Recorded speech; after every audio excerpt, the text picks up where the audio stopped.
Hello everyone and welcome back to episode 2 of Banter. Oh, we were supposed to do that together. Were we? Yeah. Oh. We can do it again though. Okay. Welcome back to episode 2 of Banter! You're not here yet. Oh, are we not? No. Take 3. Shut up, Luke. No, it's fine. They can. It's cool.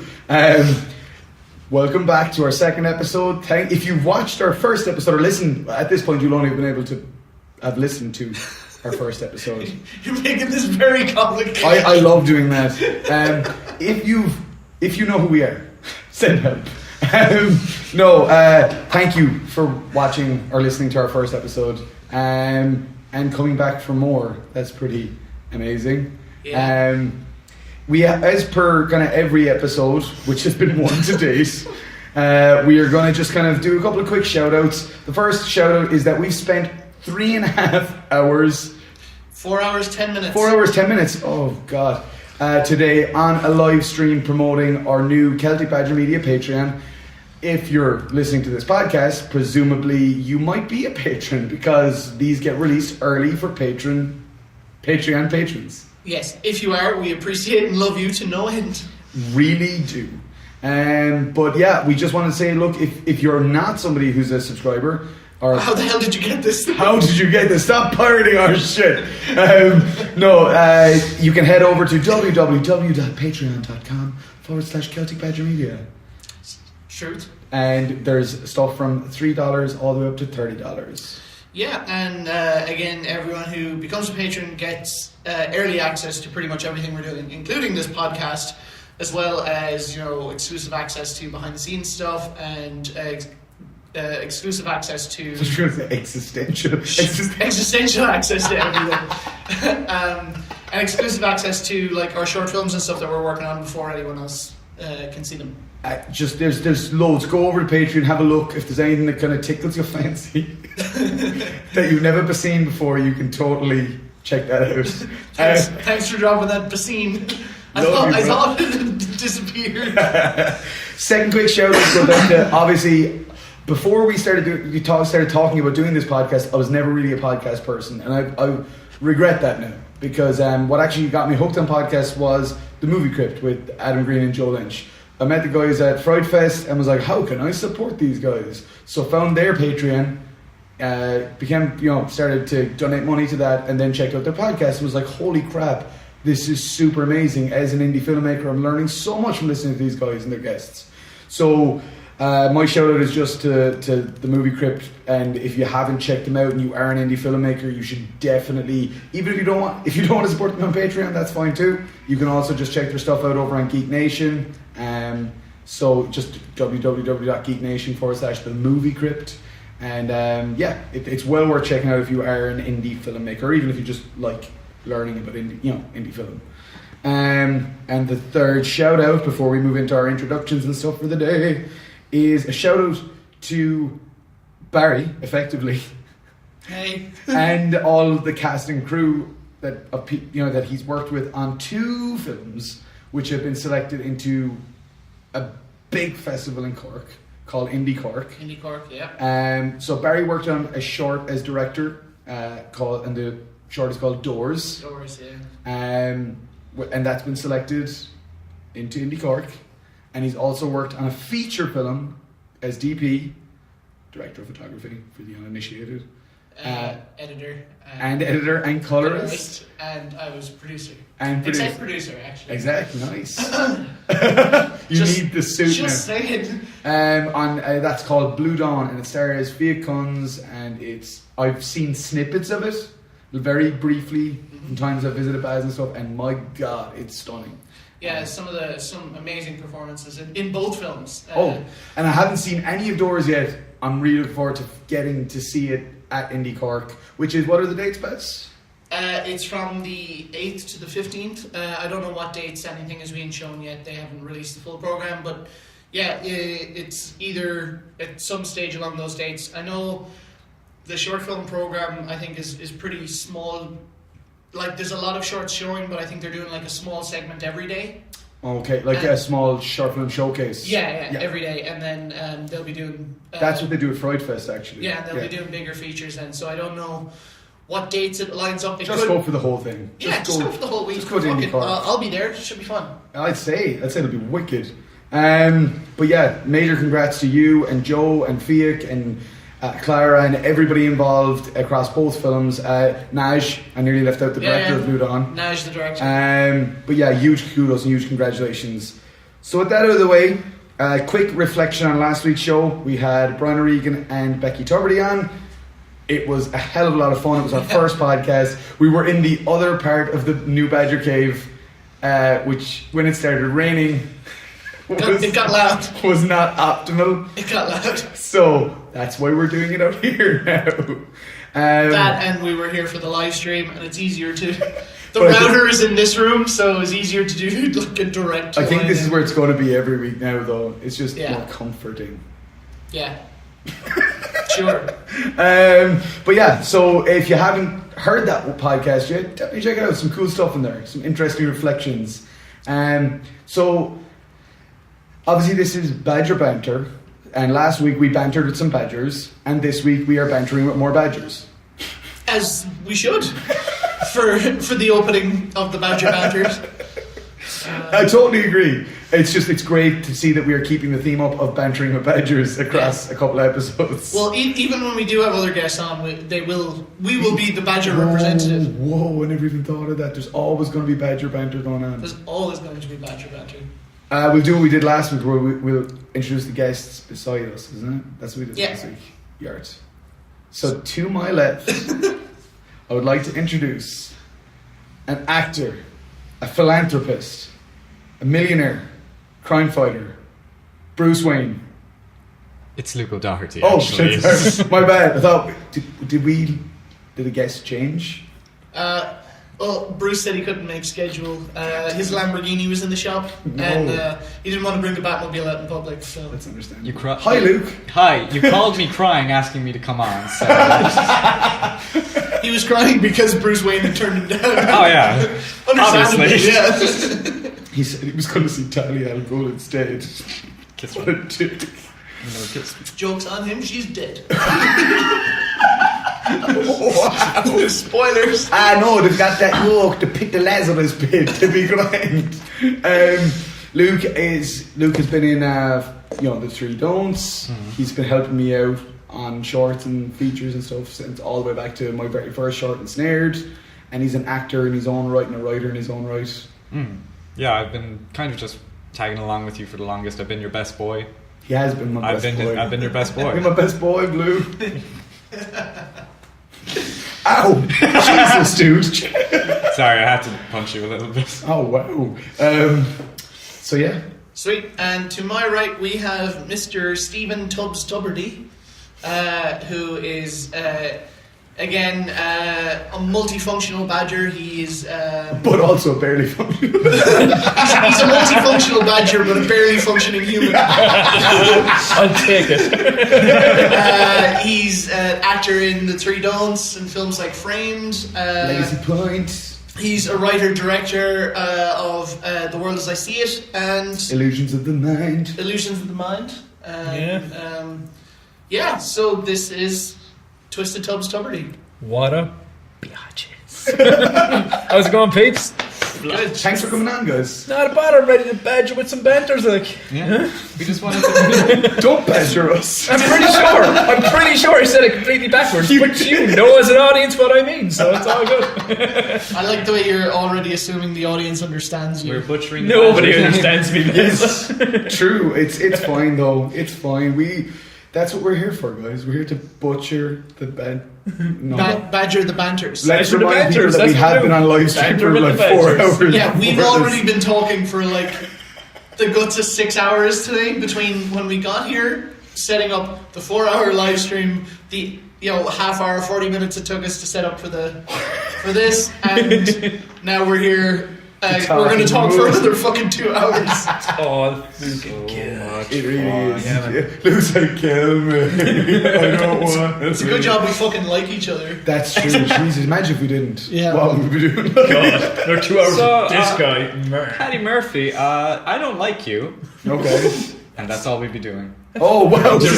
Oh, okay. I thought this was the beginning of a topic of conversation. Oh, no, It's like, by the way, Paddy, I've waited until all these mics and all this evidence was rolling. Just so I can explain to you how much I dislike you.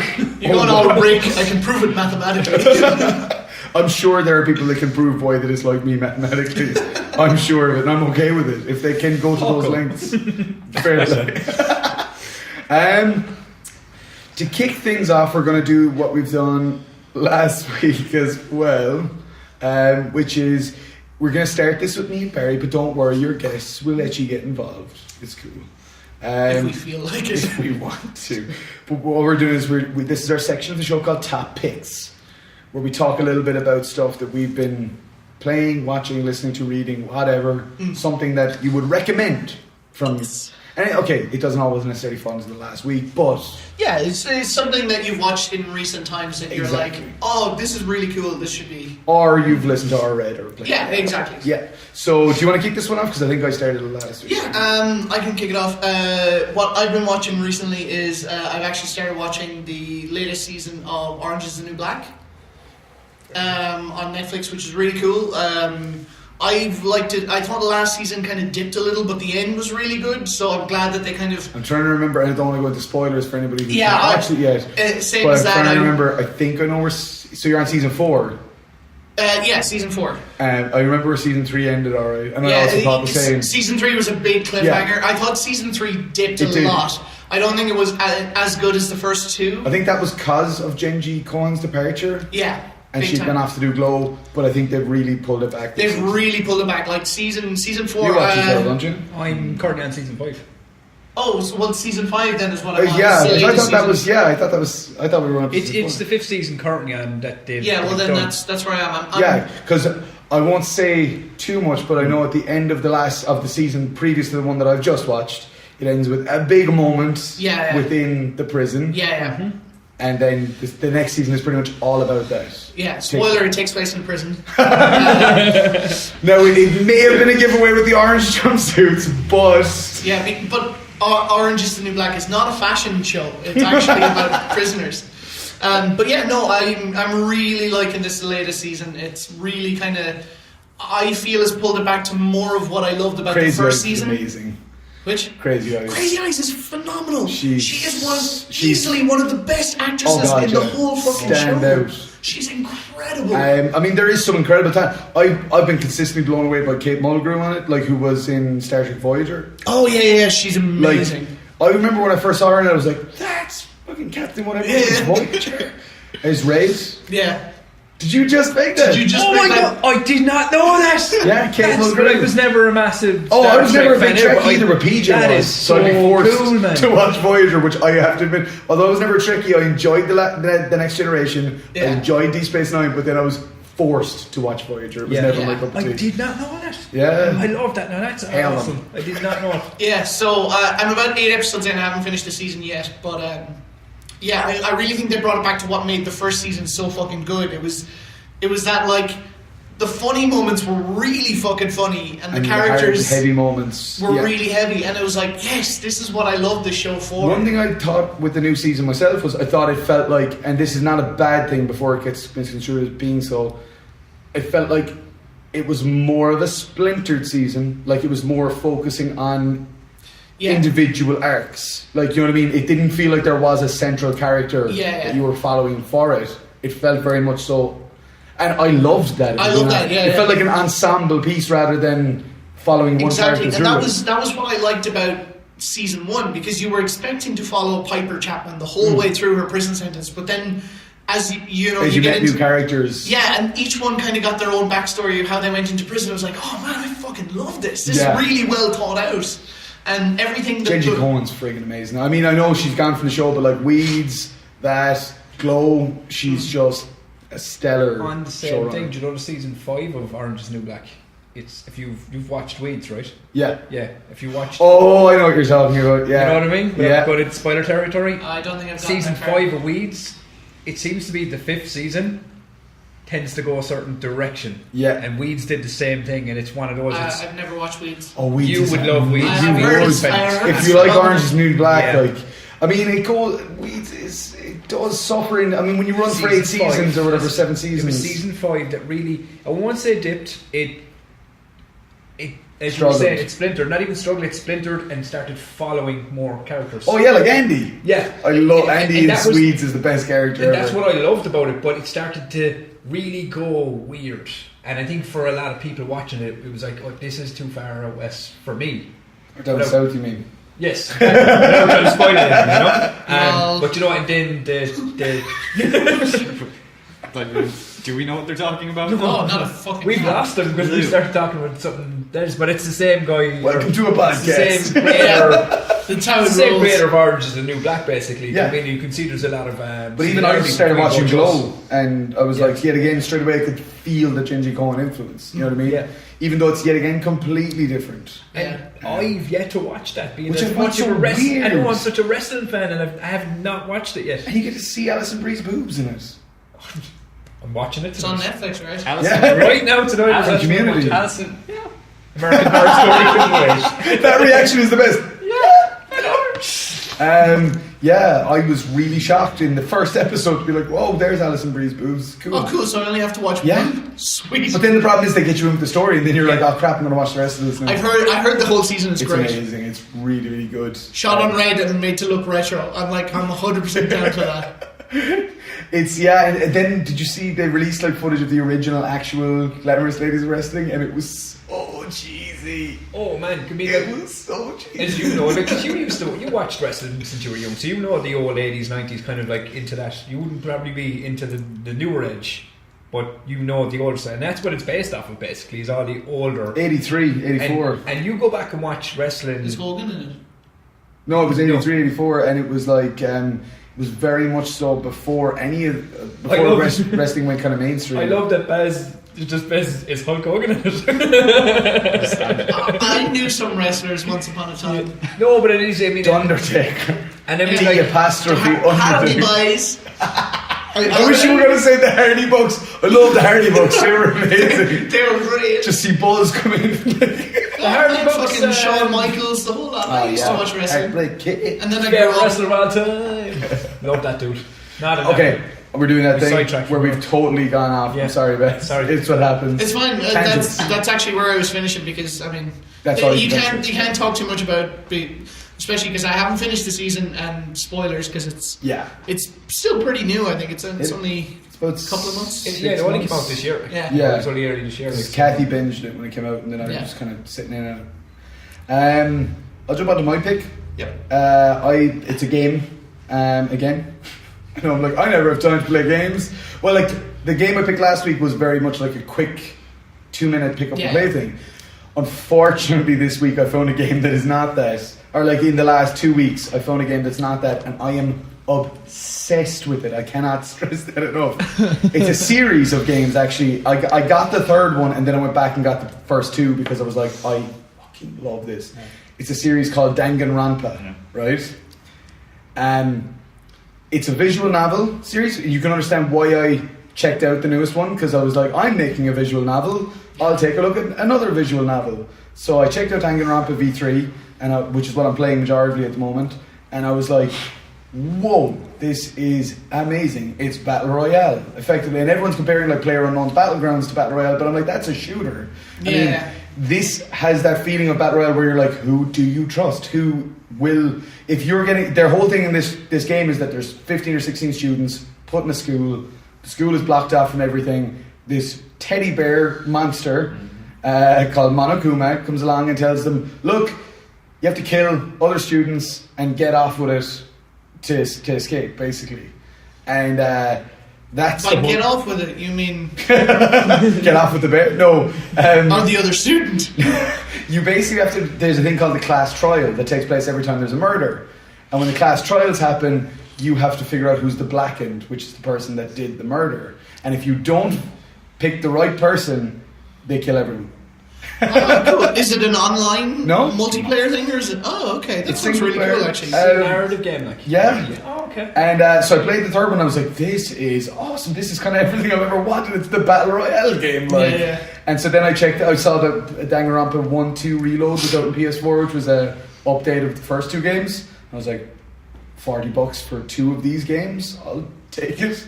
And then I found out what they'd done was they'd taken the engine from Danganronpa 3 and used it to remake 1 and 2, so it has all the stuff from 3 which it didn't previously have apparently. Oh, So I was okay, like, cool. Sounds really cool. I'm obsessed. Totally obsessed. I've not even heard of that. Like. It's definitely, I mean, you know of it. I know. And Audrey's is big into I visual fought novel. with Rodriguez. Yeah. Yeah. I'm hooked. Like, it's anytime I have any free time at home, it's like just rented a room, sit in a room for quick game of Danganronpa. 4.5 hours later, Paddy, you need to do this. Shh. I'm trying to figure out who the black is. Nice. I'm hooked. But yeah, so I strongly recommend to anybody who likes visual novels, anime, battle royale, killing students. Whoa. I mean, Careful. I don't Right wanna- there. Okay, Careful. fine. Anime is about killing students. Yeah. Yeah, there you go. Dead Man Wonderland, for Specify. example. Oh, Dead Man Wonderland. Definitely worth checking out Danganronpa 1, 2, or 3. You want to spell that for those of us who are illiterate? It's such a weird name, but the easiest way to remember is it is Dangan, so Dangan, Yeah. and then Ranpa, Ronpa. Okay. Dangan Ranpa. Trying to get Phoebe to say it's been great fun. Like, Daddy's playing Danganronpa. Man, man, man, man, man. Close enough. Yeah, that sounds right. A little bit like Tubbs. When he's acting. Oh my god! Thank you. Do you want to go next with the top? Go on, go over. Slide it this way, sure. I mean, I'm still like, I want to go last. Okay. You okay, man? You can go last. Okay, Tubbs, anything So, you've been Tubbs. watching, playing, listening to, reading? Well, I started reading the It novel recently again, but that's just because I'm an obsessive about that product. I started rewatching American Horror Story recently. From the start, like from Beginning, Murder I House. see what happened was when I originally started, I got 2 seasons in, and just like I found another show and I never went back to it. Mm. But I'm currently on season 3 now, which is the Coven. Coven, the one with the witches and stuff. First, anyway, spoilers. Oh, don't. I mean, I think the it's name a It's in the Coven, name is yeah. Coven, like But no, I don't know. I mean, it's such a weird show. I mean, like for anyone who hasn't seen it, it's like the cast from the first, like the majority carries over. It's carries over, but they're different characters, it's It's a, different what's it called? timelines and everything What's it else. called that? It's a different narrative every season. I think I remember. Oh God, it begins with an A, but I can't think of the. I keep saying assembly in my head. That's not right. Anthology? Anthology show, but It instead of kind having is new in cast. its own right. Yeah. Yeah. To be fair, it is that very much that because like the Did you season, hear though they're starting to link them? I heard this is where I was going to go with that was because season 1 started in what was called the Murder House, Murder House, yeah. and then season 2 was The the Asylum, which was like before that. It was like in the Set in timeline the was 50s, before, yeah. set in the 50s, and then after and the Coven then is obviously Modern it again. goes back to the 1600s and bounces to the 80s. So it's kind of back and forth, and it's in modern day. So it's all over the place, kind of. But it's I heard season 8. They're currently on Cult now, season 7. Yeah. So season 8 apparently is going to be based, or to me, I could be wrong in this, but from what I've heard online, it's going to start filling in the blanks of the timelines and like things that aren't. From what I've heard, is answered the and stuff. off, like as in 1, 3, and 5 is what I've heard are linked, and Yeah, then there's 2, a lot of- 4, and 6 are linked. Because what you What I can what you hear. were even saying is so 8 might start with linking the first 3, and then season 9 if they get it. Yeah, but that's what I haven't seen any since Freak Show. Yeah, well, you see, that's what I'm saying. I'm 2 episodes off of finishing Coven, and I'm going to on to that one now. Now, I'm really liking it second time round. I am like it's this season. Like Emma Roberts came into it. I love Emma Roberts. Emma Roberts in movies. I don't know. She's I don't really, think she's really good man. actress, man. I think she's a very underrated actress as well. Yeah, You know same what I mean? here. She's because I've seen her do like really dark roles, like and especially in this one Coven, she's a dark character in this. And then like you have like We're the Millers. I think it's a comedy. Oh yeah, Yeah, Jennifer I Aniston, and love she's Weird like Millers. a I love homeless it. kid that becomes the daughter, and she's just such a smart ass in that. Do you know what I mean? It's Yeah. it's really and to see. I like to see that when you can see someone bounce between. But even you the know? lead girl from in Coven who was in Murder House, Toyasa Farmiga. Yeah, she was a Murder House first one. She's She's fantastic. brilliant. Like, She's do you know a who? really Because talented you know actress. Jessica Lange is in it, and she, Oh, like God, Jessica yeah. Lange's top notch. you know. Angela Bassett. Bassett. She's Angela brilliant. Bassett's in this one, and you have Sarah Shaw. no, your one from Misery. Kathy Oh, Bates. Kathy Bates. All fantastic. I wish I was really good with names. But the one that really like in this season more so, I can I liked understand her. that. I liked her a lot in season 2. Was Sarah Paulson Oh, Sarah Paulson's freaking in Coven? unreal. She's fantastic. Like I mean, Yeah. she like as what I've said to you before, is like, do you remember like when I started Why working is with she the Badgers? not and getting stuff? more stuff though? I don't know, man. I think. Like don't know. her and Evan Peters, in my opinion, were the two breakouts of Evan American Peters Horror is just Story. unbelievable. Like, So I'm just kind of in shock why they're not getting more. I know obviously Evan Peters got Quicksilver, and we actually, funny enough, spoke about that on last week's podcast. Like, we've talked about last week how Marvel's casting was on point, and I said the only one for me that it's not bad. Like, poor Aaron Johnson just got put in a position where he was up against Evan Peters as Quicksilver at the same time. Yeah. And Evan Peters was so good and so likeable as that Quicksilver that it was hard then to go and see Aaron Johnson be a much more serious, rigid.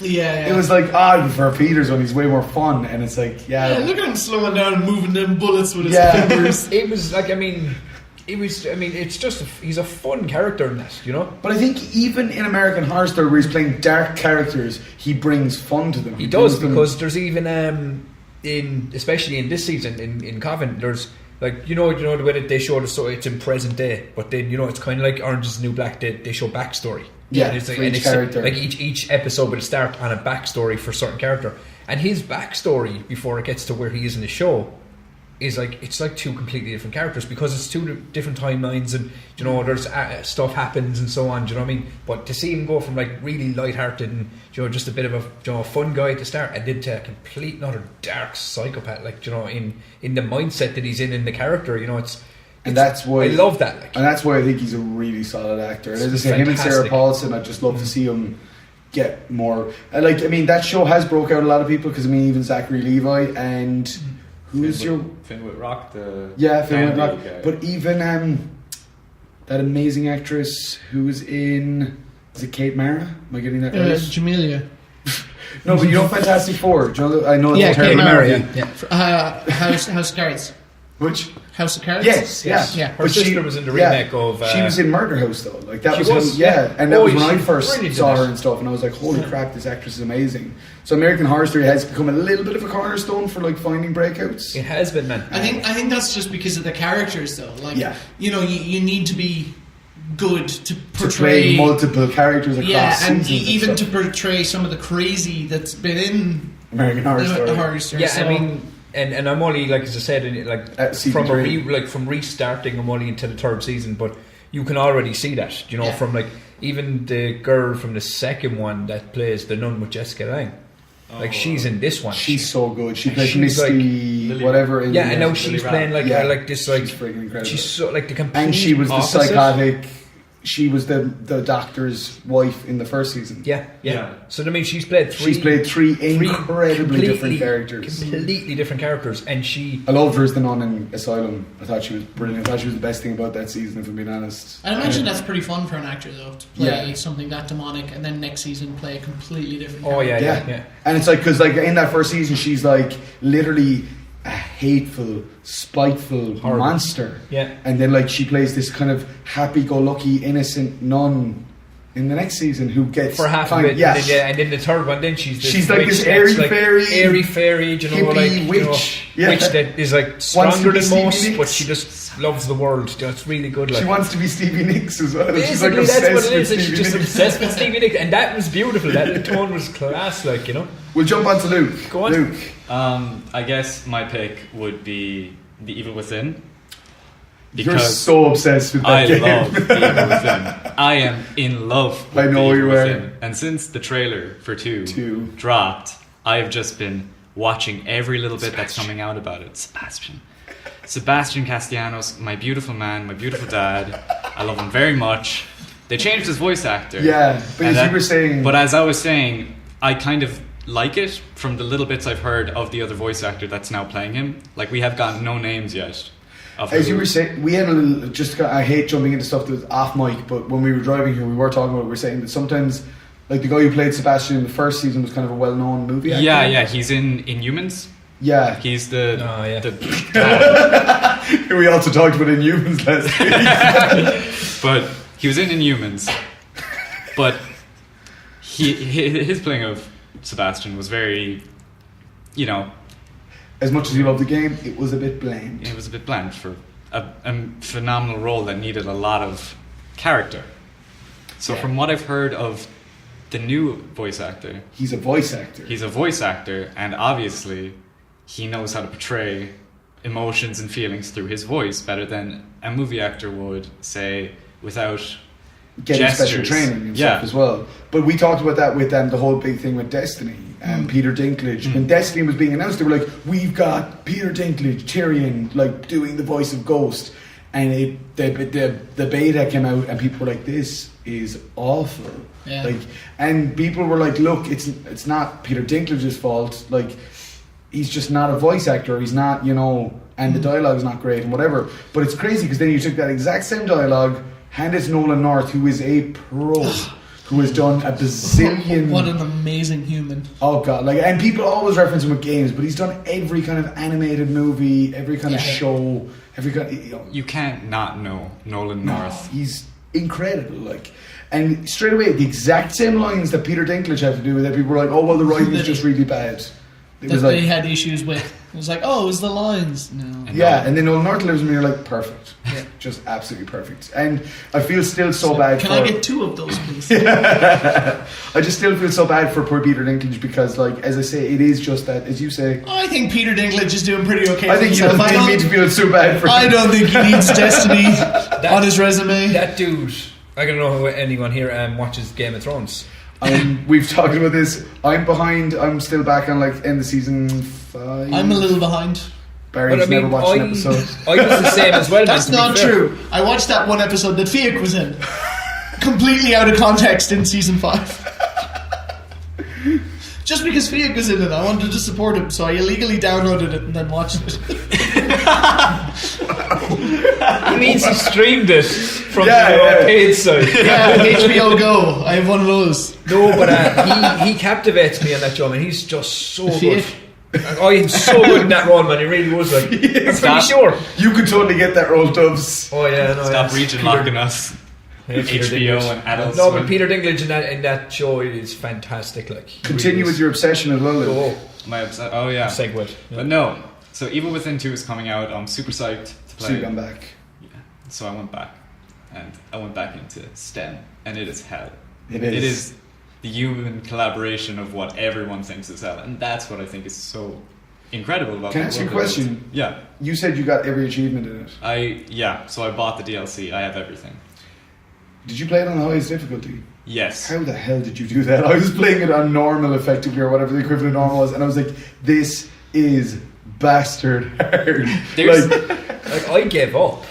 I genuinely did. I can't remember where it was, but it was frustrated like they took me, the Resident Evil 4 model and really was. and the difficulty. Yeah. Just went once you got to a certain point, there was a switch where it was kind of hard. Thank you. Boom. Because that's what I actually was. I was talking to someone recently about. I still loved it though. I finished it. They were saying it was I didn't like how it looked. I was like, did you not think it looked and felt very Resident Evil 4? Do you know, with the I mean, the guys, the names, same creative director. Same director. Shinji. It was Shinji Mikami. Yeah, Shinji Mikami. I never finished it.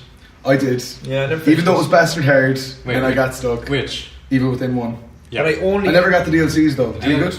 I enjoyed the DLCs because they explain. Oh, because there's so much left unexplained There is at a the lot end of left the on first that. game. It ends and you're like, it's kind of that Twin Peaks moment of I know I'm supposed to get what was going on, but brain's not putting all the pieces together. It's like how Outlast 1 did with Whistleblower. I think it was a little more... But it was a lot more...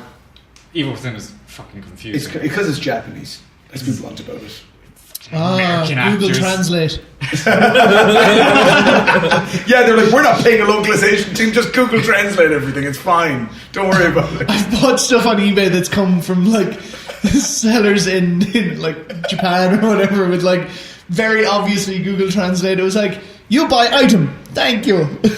When we were trying to book the place in Cannes and I was dealing back in the first place the first year, and I was dealing back and forth with the owner, but I had used Google Translate. When I actually retranslated loads of that stuff back, it was muck.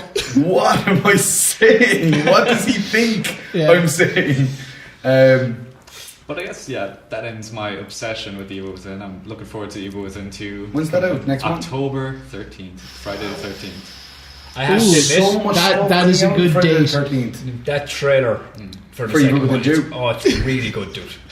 Have you seen the stuff that's been going around Facebook? It's like, Friday 2017 is the first time Friday the 18th. Friday the 13th. Friday the 13th has fallen on Halloween. a Friday in Yeah. 666 years. I'm like, fuck you, bitch. There was like 1 year, I think it was like 2 or 3 years ago, where there was 2 Friday the 13th. I also love the fact that the other one of, as you said, No. this is the first year where Friday the 13th falls on Halloween. Yeah, that was the one I saw. And you're like, wait, what? I'm pretty sure that's happened before in my lifetime. Also, that's not possible with the date being the 13th. If you reverse the 13, it becomes 31, which is October 31st, Halloween. Yeah. Fun fact. Yeah, fuck it. Half-Life 3 confirmed. The guy who wrote it released a full script. Of Half-Life 3. Yeah, but completely changed the character names. This was ages ago, but he released it sort of as But does nobody here realise yet that Valve just don't know how to count to 3? Because they made Half-Life 1 and Half-Life 2. And then they stopped. And then they made Half-Life 2 Episode 1 and Half-Life 2 Episode 2. Yeah. Lost Coast. And then they made Left 4 Dead 1 and Left 4 Dead 2. And then they made Portal 1 and Portal 2. Valve can't count to 3. They don't know the next. It's going to come back with Portal remastered. I would still Portal, buy a new level. I would still buy it too. Portal is probably one of the finest video games. Portal 2 is one of my favourite video games that We have to it's co-op one of the that only ones someday. that Can we co-op that on a stream, please? Oh yeah, fuck yeah. I love It's it. one of the only ones that I legitimately got my friend Andy down to play the co-op because I just couldn't get enough. Yeah. It's I'm bringing you down, you're going to stay for a week and we're going to fucking play Co-op through the was so co-op. long as well. I was not expecting that. Yeah, it was great. I thought the co-op was going to be a little 2-3 hour kind of thing, and Yeah. it was 8 to 10 hours of co-op. I was Yeah, it was great. Fuck yeah, live Any stream it. game goes over the 10 hour mark. we should totally Twitch it, man. I love the co-op in that. Nerd. I'll totally Twitch Evil Within 2 on Friday the 13th because I'm buying that. What else is out? I know the physical copy of the Friday the 13th game is out on Friday the 13th, which people are like, oh, who wants that? But funny enough, from chatting to Kane Hodder at Fright Fest, he's like, the amount of people that want to get the game box case signed at conventions. Yeah. And so they've made their own. People are coming in with fall game cases to be Yeah. Well, I mean, as you know of me, with my crazy collection. You love physical media. I'm a physical media dude. I have 450 VHS tapes at home. And some of that them I are for sale refuse to on throw. eBay. Yeah, well, I might have less if eBay goes well. But you know what? But I do. I love physical media. I'm the same. I have buy a range of CDs still, DVDs. I love having the DVD box and something to rifle through when it's oh yeah, my net's down. Let's watch a DVD. But I used to be so physical media, and then it was moving to Malta that took it out of me because I had to sell so much stuff that I absolutely loved because I had no way of keeping it in storage and I had no way of bringing it with me. So it was such parting with some of that stuff broke my heart so much that effectively it was I'm not stocking up on physical media again. I still have a room in my house in Athlone since I've moved out of fuck knows how long now.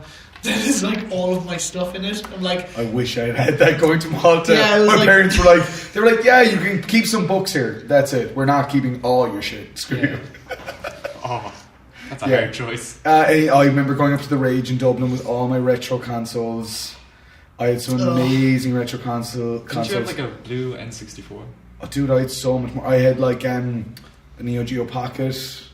I had my Sega Saturn, which was my favorite console because it was so misunderstood. My Dreamcast. It's so misunderstood. It really was though. To be fair, when it came out, it was. Yeah, It was because the PlayStation It came spoke out. Belgian. No one understood it. It was so foreign back, you know. But it could not compete against the might of the PlayStation. No, it just PlayStation had that couldn't. huge And to be subculture fair- thing behind it with Wipeout and everything. But coming from Oh, man, the Sega, Wipeout. the Sega side of it, So good. That got people who weren't into video games into video games. Yeah. They were like, oh, the soundtrack's unreal. You know what I mean? It My was. sister, who had never played video games up to that point, kicked me out of my room to play Wipeout because she was like, it's got the Prodigy, it's got blah, it's got, it was And that was just the start for Sony, because then those same people loved like Tekken and loved like Gran Turismo. You know, my brother would come in and play Gran Turismo, and he was also not a gamer. But if you played the new Tekken, like Tekken 7, No.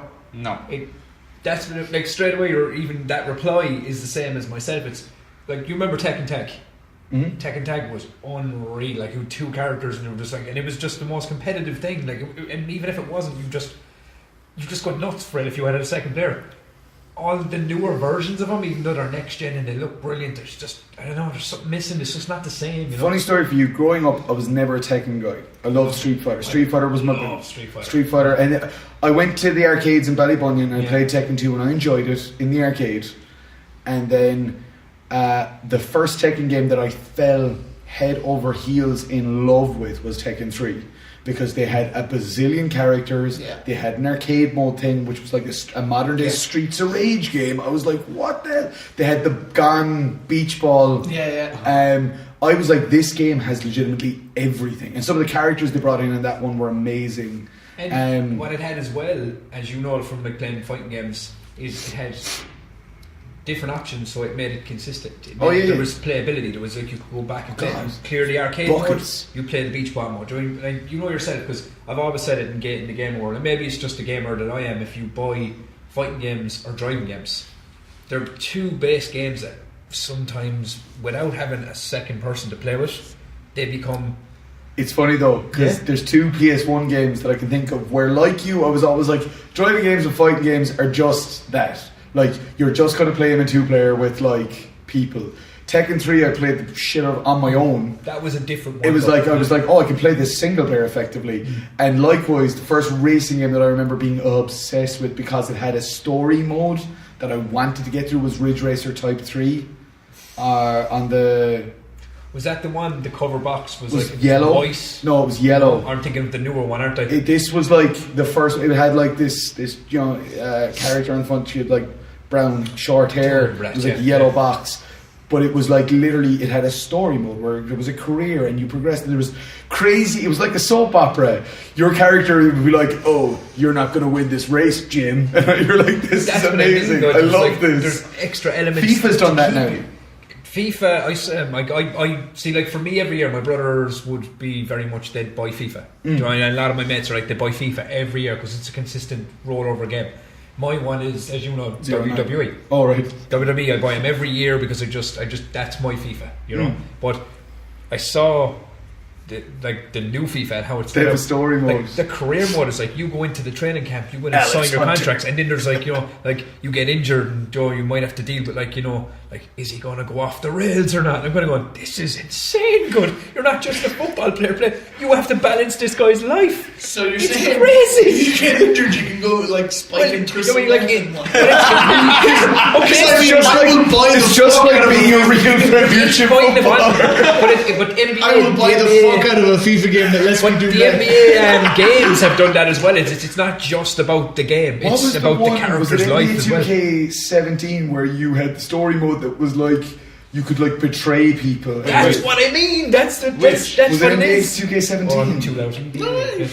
NBA Yeah. 2K17. I have that. I don't know. I think in that one there's like all this stuff where like the guy will be like, why don't you come and play for us? And you're like, no. Or you can be like, yeah, and then you're like, your guy's like, I raised you, boy. I treated you like you were my own son, and you betrayed me. And that's I was what like, this FIFA's is like amazing. now, man. FIFA's very much that thing. It's like, when do I get to play basketball? But it's no longer, because going back to what we were saying with the other games is you buy an NBA game, yeah, and it's you pick a team, you win, you play a game, and you move on to the next game. FIFA's the same, you play soccer. Now they've put elements of, like, you know, you're the character now. You create a character. And You're doing men in the court to bury. It's basically you have to like betray your team. Shit, you're not. I will go on the way home. I will pick Buy up FIFA 2008. If I have an option at some point to do meth and ruin a guy's career. It's like on that You've been level. injured, Jim. But see, Now's my time. on that line this year, because you know the way 2K18 basketball or 17 basketball has that career mode type thing. WWE has that now. Oh yes. It's a free roam system. You go on and like you can like all your feuds are based on like who you interact with. And there's a big. Do you mean that this system. is the first WWE I'll probably actually play with you? Yes, but do you remember on PlayStation 2? Barry's gone to the Here toilet just to comes make the that pain. aware for everybody on the podcast. If we listen closely, we can move some mics over, press them against the door. That's him blowing his nose. He's peeing. No, he's not. No, he's not. No. Ah. I think he's just getting some tissue. But did you ever remember He's a game pooping, called I can smell Here it. Comes the Pain? Oh no. It was a WWE Here Comes or WWF Here Comes the Pain. It was the Raw versus SmackDown franchise, and before they became 2K, it had that. It was a big, huge, open free roam system, and you basically you're the character. There's no like you're in a match and this guy's feuding. It's your decision, and that's what all these new sport type games seem to be giving you now. Is this control of the character you're playing as? Yeah. Which I dig, man. I dig like. I saw there was some big. You're a big wrestling fan, Love wrestling. which is pretty evident. Yes. You're actually a former. You're actually a former. I am actually, an Former edgier wrestler. backyard wrestler. Yeah, Yep. as well, yeah. Have you seen all the?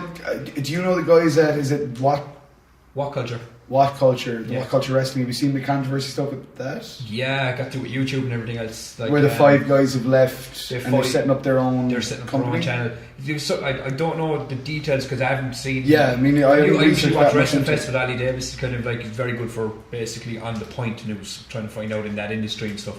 But the What Culture guide, from what I've heard, is it's got to do with YouTube basically cracking down on numbers and stuff as well, and then they're losing money through viewer buys and all that kind of stuff. And Apocalypse. Oh, yeah, that's exactly what it is, isn't it? Yeah. And I think there was other stuff going on with the actual. What's What their Culture. new thing is called Culture something though. They've moved on. There's the 5 main guys that would have done. C5 is the logo. Yeah. Because it's the 5 guys, but it's Culture Zilla or something. But I mean, they got very popular from just doing The wrestling podcasts bits. and web shows, man. Yeah. And they ended up like it was What Culture Wrestling. Mm. They did this thing in Britain recently. It was like a 16 man tournament. Like No way. And I won't say it's a WrestleMania, but it was as big as a WWE event. It was like 15,000 fans there and stuff. And it was a huge event. And they got It's funny guys though, from all over to because do Chris, it. the guy that I teach with in Galway, who we're hoping to get on the podcast in the future, Yeah. he's also really good video game developer. I actually picked up his game Darkside Detective yesterday on Steam. Nice. I'm really looking forward to get going on it. I've played it Is only it in Mac beta. friendly? It is Mac friendly. Yay! And it's Baz, you'd love it. The humour in it. Oh, The brilliant. humour in it is majestic. What kind of game is it? It's a point and click adventure, old school, Okay, yeah, I old can school get kind down of with in the era of I'm trying to compare it to like Grim Fandango. Well, maybe not Sam Grim and Max. Fandango, but like Sam and Max, Yeah. and definitely Full Throttle, and the old LucasArts point and click games. Nice. But the humour. And it's so funny because I know Chris and we've worked together now for a while and stuff. I can tell which jokes are Chris because there was 4 writers, so everyone who worked on the game was really kind of involved in writing stuff. But the second I see a certain joke, I'm like, "That's a Chris joke." I know straight away. without question. Yeah, but Chris is massive into his wrestling, so it was him that told me about all the What Culture wrestling stuff. And It's crazy, right? Because I was even saying they're just because of how much of a fan I am. I'm like, and Brian Regan is the same way. Brian Regan is a very big fan of. We bounce back and forth because we. I always feel a little bit left out. Like we have so many geeky things that we're in common with, yeah. and we have so many other geeky things that we're in common with. That like when they're talking about wrestling, it's probably like sometimes if we're talking about certain gaming things or whatever. Yeah. I know exactly what you feel like in that instance because it's the same when him and O'Regan talk about wrestling. I'm like, And it's in depth because we're big, massive fans of it. But I mean, there's. But no, I mean, like, because I know because like I remember the first time looking like it was only freshly kind of when I started working with you and realised like, oh, we know a lot of people. How did we not meet? And it was like I realised that like it was a Roddy Piper tribute video you had done on your channel. yeah. Yeah, and I was like going, oh wait, Paddy likes wrestling, and I realised it wasn't the new wrestling, but you remembered the older stuff. Oh, like, Roddy you know? Piper was my jam. Oh man, he was a controversial before controversial. that was a thing. short That we short saw he was in. Dublin. Yeah. That was. I wonder is it out yet? I don't know. We But I need mean, to look it up. look- It was, what was it called? Something in hell.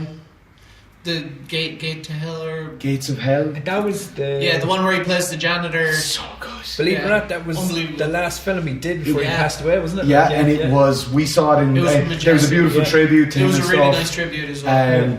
But yeah, it was the humour in that. It's so good. Oh my god, I just loved him though. Your man from Astron 6 did some of the VFX. Steve Stansky, he did indeed. Yeah, actually, that's a good way of chasing up. His film The Void is doing incredibly. I was really bummed out because at Fright Fest you got like a bag if you were a weekend pass festival holder.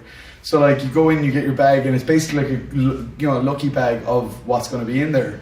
And I like pulled out like the film I got was like something awful. I don't know what it was. It was terrible looking, and I showed it to people, and they were like, "Oh, dude, that looks muck." Wanna trade? Is it like Cold Fear or something? It just looks terrible. Is Nicolas Cage in it? No, he might as well be.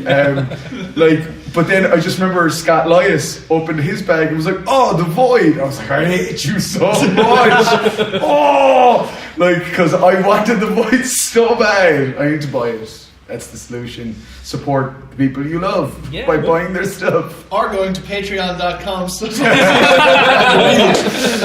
No, but it is funny because ever since we've started doing this, I've been a lot more proactive in actively supporting people that I've decided that, like, why am I spending all this money on like mainstream stuff that, you know what I mean? Yeah. That it doesn't really matter if you buy it or not. I'm not trying to be bad about it, but like, whereas you've got people like Steve Kazansky and you've got people like Adam Green and Joe Lynch, and who that money actually helps them. Yeah. It really does make a difference. 100%. So I picked up Holliston. I haven't started watching it yet, but I'm so excited to because yet again there's also a really nice feeling to. And it's maybe this is my descent back into physical media as well. Because like I got Holliston and I was like, oh yes. It's happening. But I mean, like, going back to like the physical media side of things, like, I mean, I was going back to the gaming side of it as well. The new WWE game is out on the 17th of October, and I could get it €20. Friday the 17th. Friday the 17th, but I could get it about €20 cheaper online on a digital media. But no, I'm gonna pay the £100 to. Yeah, and then I'm looking at you. You used to be very physical media heavy. And you're not now, like. I can be partially still very. I want to be, but it's a case of. It's actually when there's Steam deals, I'll go and get a game that's cheap. But then so do you own a physical copy of The Evil Within? No. So I own a physical copy of Fallout 4. I own a physical copy of Resident Evil 7. And I bought that when it was new, but in GameStop it was $40 instead of the $50. GameStop are so bad. So bad. Sponsored by GameStop. Transition. Stop games. Stop games. But no, like I got it there for cheap, and I was like, okay, that's good enough for me. Yeah. And then I got a CD drive too for my computer. Pre-owned? No. Okay. It's brand new. Because that's just as bad as pirating. It was brand new. I couldn't argue. But in Limerick City though, for a while you had no choice but to buy it pre-owned. Because there was no HMVs and Extravisions were gone. Everything. Oh yeah, and Savvy and everything the was only place to buy like physical DVDs. But it's crazy because I've worked for GameStop, for Extravision, and legitimately they screw you on trade-ins. Oh god, yeah. Not just you, they screw you when you rebuy it. You think, oh, that's cheap, but they're making a minimum of 80% markup on everything they sell pre-owned. Minimum, up to 200% on most items. Yeah. And then reading and talking to like other content creators and game makers and filmmakers stuff, it's like, I know you're like, oh, I bought it pre-owned. It's like, yeah, but that has still only ever sold once. You know what I mean? Yeah. Like, I know that there's an argument to be said for that, and that like it's been going on forever. You know, it's one of those things, isn't it? Because it's like when VHS was around, you would tape stuff off the TV. Yeah. Yeah. So that was the whole argument with the Napster thing. It was like people downloading the music. It was like, yeah, well, people used to tape songs from the radio, you know. Yeah, artists still did pretty okay. And it's just funny because it was always Metallica that were fighting the Napster battle, and people were like, "We're sorry that you can't buy a new pool for your mansion." Yeah, yeah, and it's true though. I mean, speaking of Metallica, and because we're on here and we haven't discussed it yet, the Punisher trailer. Oh my god. I haven't seen it yet. What is wrong? No. I tell you what happened. I know Brian O'Regan had sent it to me last night, and I had it on. I tagged you in it when I put it on. I know, but I was doing like I had kids around me and stuff. I couldn't watch it, you know. I don't know if we can be friends. I know, right? Like I still haven't seen Remember what you said about it, how you watched the trailer X amount of times, and I watched the Punisher trailer in one day at least 16 times. And I have not done that with anything in forever, in so long. But I legit was just like, the editing in that trailer. The editing was spectacular. It was so whoever edited that trailer deserves some kind of an award. I don't care, because like the sync of the audio to the song. Yeah, I'm actually tearing up here. Why am I tearing? I literally started crying when I watched it. I'm tearing up right now. Because they used One by Metallica. Oh, very cool. They use a beautiful version because it opens on just the guitar. It's just that opening. In fact, don't cry. It's so good. It's so they do good. this match cut on the first one where it's. I don't want to spoil the whole trailer for you per se, but like there's just a beautiful match cut where it's him with his son, and he's got the guitar, and it's like doon doon doon doon, and then suddenly you hear like a kind of a heavy sound, and then the next doon doon doon doon, it's him match cut in a dark room on his own with the guitar, and you're like, oh, because like when he was cast as the Punisher, I was like, hell yeah, because I know a lot of his people. turn as Shane and a lot of people, so many people bitched about him and that, and I was like, I don't see why you give out about this. Shane was genuine, and if you look at it, he's you can't say too much spoilers. No, not even spoilers, but like in the time he was in the show, or whatever, to the point of season 2 and all that kind of crack. That's kind of a spoiler. But sure, we can go over it. I didn't say anything. I guess people do know he's not in the It's on season 7, so if you haven't watched it already, you're never going. Come on, you know what I mean? Let's be honest. But he for me, just like his presence was so good, and then his character development was like, even though people was like, Shane's a dick. Yeah, he's a dick. No, he's progressing. Like every episode is a different progression in this character. He's also the only one that's accepting. Yeah, but that's we're living in the fucking apocalypse. Do you know what I mean? Like he was like, cop the fuck on, stop pretending everything's normal. But he was idiots. Genuinely story arced as the benchmark for what potentially will become the mind frame for everyone. Yeah. Do you know what I mean? That's what I loved about it. The problem was he was just ahead of his time. He got there before everyone else. He was ahead of the curve. You know what I mean? And then they were like, he's a psycho, and you're like, they're all going to be psychos. Don't worry. You're all going to get there eventually. Give it 5 seasons. Yeah. But yeah, that trailer. Yeah. I have to watch it now. Everything about it, every moment of it. Yeah, literally, like you said, the editing was so on point. It was like everything was match cut so well to the fucking music, and it's just like, I get goosebumps. We got a peek, as far as I can tell, at Microchip, who's one of the characters from the comic. Yes. Which was a nice little thing, throwaway thing, and like that Brian O'Regan copped it as well. Yeah, that's cool. And even I quite liked. I mean, when they first released the teaser for the trailer, I saw loads of people go crazy about it because in the teaser for the trailer, it was done like with the GoPro. Effectively, it was like a really shoddy cam of him like in the woods, in like, camo, like, and he's jumping out and killing people. Killing people. And it's all like a. The amount of comments that went under that was like angry face, angry face, angry face, angry face, and it was like the Punisher doesn't kill military, the Punisher doesn't kill his own, the Punisher like only kills like bad guys, and then but like straight away we talked about this last week, people jumping on things out of context, completely. People, there was a handful of people who had a brain and said, but like these could be private mercs, these could be all the military is getting privatized in the States now. And straight away in that trailer, we got to see them say Homeland Security, CIA, FBI, they're all in on it. And you're like, what better route to go? But I mean, the Punisher. I mean, that for me just goes on this generation window. It's just like, the internet is just like, it's like something goes out and people are like, oh yeah, I really like this. Like, oh, it's crap, fuck this. They probably love it, but they just want to give out. And it was the same actually when I saw Stranger Things 2 trailer. Now, You've seen that trailer. It's fantastic. Everyone else I spoke to thought it was brilliant.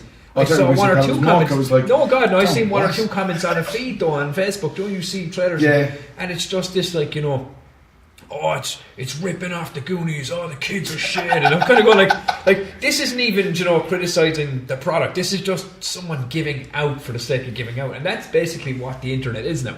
So now saturation of stupidity. It basically is. What was I saying that about earlier? That I used the term saturation of stupidity on the internet. I can't even remember. But John, it's too easy for. You're anonymous as well. Yeah, there's too much power to be like, fuck your shit, fuck you, your mother. And then as content creators, it's so hard. I think. Yeah. We're lucky that we're not.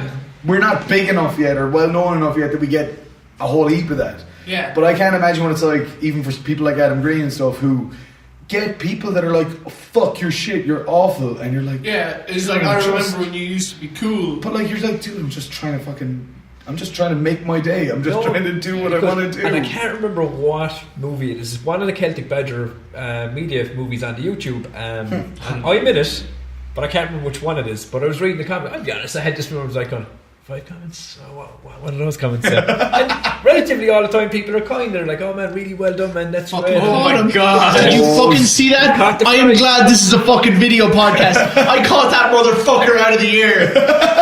That was zen as fuck, Bez. Can you get rid of it? Did you inhale it?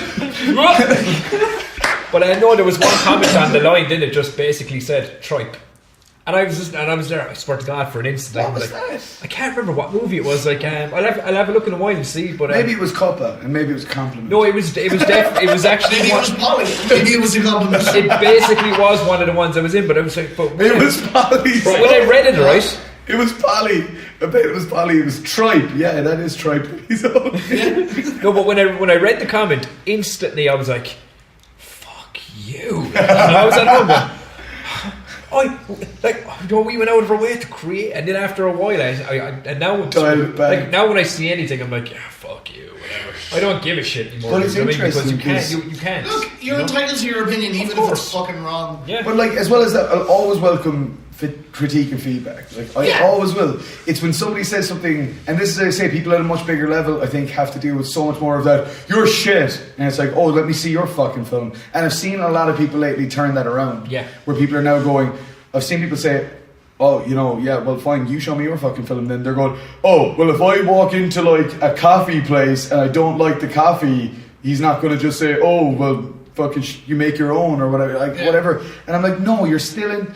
If you're going to say my thing is shit, at least give me a reason. Yeah. You know what I mean? Like, I have no problem with people who are like, well, I didn't like how this character was portrayed. I didn't like this camera angle. I didn't like the shaky camera. Yeah, it was like, what was it about that you didn't like? And then I can look at implementing something differently next time. I love the Bourne Identity. Didn't like the shaky cam. Yeah. But I can still say I love the film. Like, you know what I mean? And this is another thing. I think I was trying to explain this to you one day where I was kind of saying, you can dislike things in something and still like the thing. Like, and it was a very good point because we did have this conversation. And I was it about it? I think it was the thing in it, yeah. It was, wasn't it? You were saying, but it was just one of the characters. One of the character arcs. There was a part that just frustrated me, and as I said to you, that's fine because I still love the film. You know what I mean? It's for me, and I mean, Brian Regan and myself have had this conversation before. I'm very much that way with the Resident Evil movies. Yeah, I like it. You keep getting warm and taking the hood off, and then you're like, I'm committed.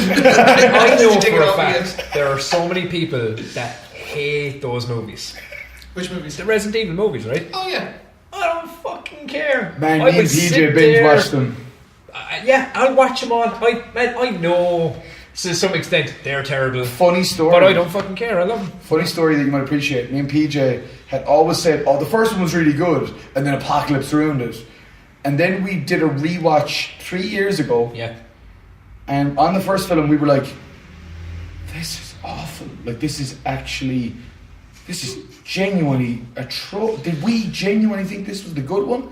And then we watched Apocalypse, which we were like, oh, here we go. If we thought that was bad, we were like, I'm enjoying the crap out of this. This is really fun, isn't it? The one thing that bothered me in Apocalypse, and this is like, Is the big rubber nemesis? No, Nick Vince on steroids didn't even bother me that much, to be fair, like, you know. Walking around, all you hear is Nick Vince on steroids. You heard it here first, Nick.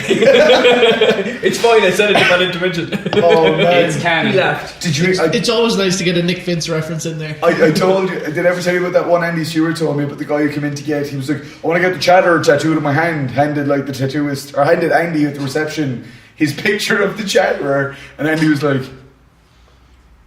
dude, this is Nemesis from Resident Evil. He was like, no, that's the Chatterer, man. And Andy's like, no, look, that's the Chatterer. I know, he's in one of my movies. He's like, this is Nemesis from Resident Evil. He's like, alright, I'll just get the Chatterer on there. So Do you know what you want? It's just like, no, put whatever you want up there. Like, do you have any, like, I don't know, sparkly crayons drawn and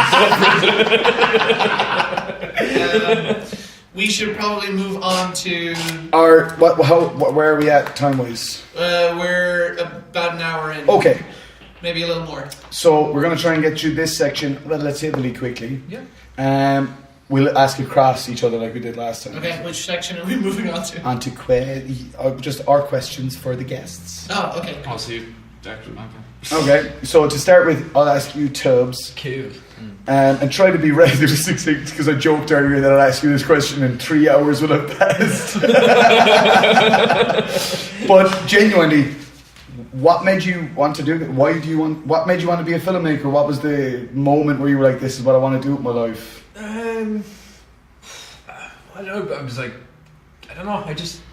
Was it something you always wanted to do? Oh man, I've been writing like short stories. Like, I mean, I went through a phase in school where I didn't even pay attention to what was going on around me because I was just drawing, and they weren't even good. They were just An ongoing phase. Basically, like, Color me surprised. It was just, I don't know, man. It was just, I started buying VHS tapes, man, and I just loved them. Like, I just loved it. And I built up a collection there and went on to DVD, Blu-ray, and just bought a camera and then like, I'll give this a go. Do you know what I mean? And then don't want to say wasted, but I spent 3 years of my life trying to make a feature to prove to myself I could make a feature.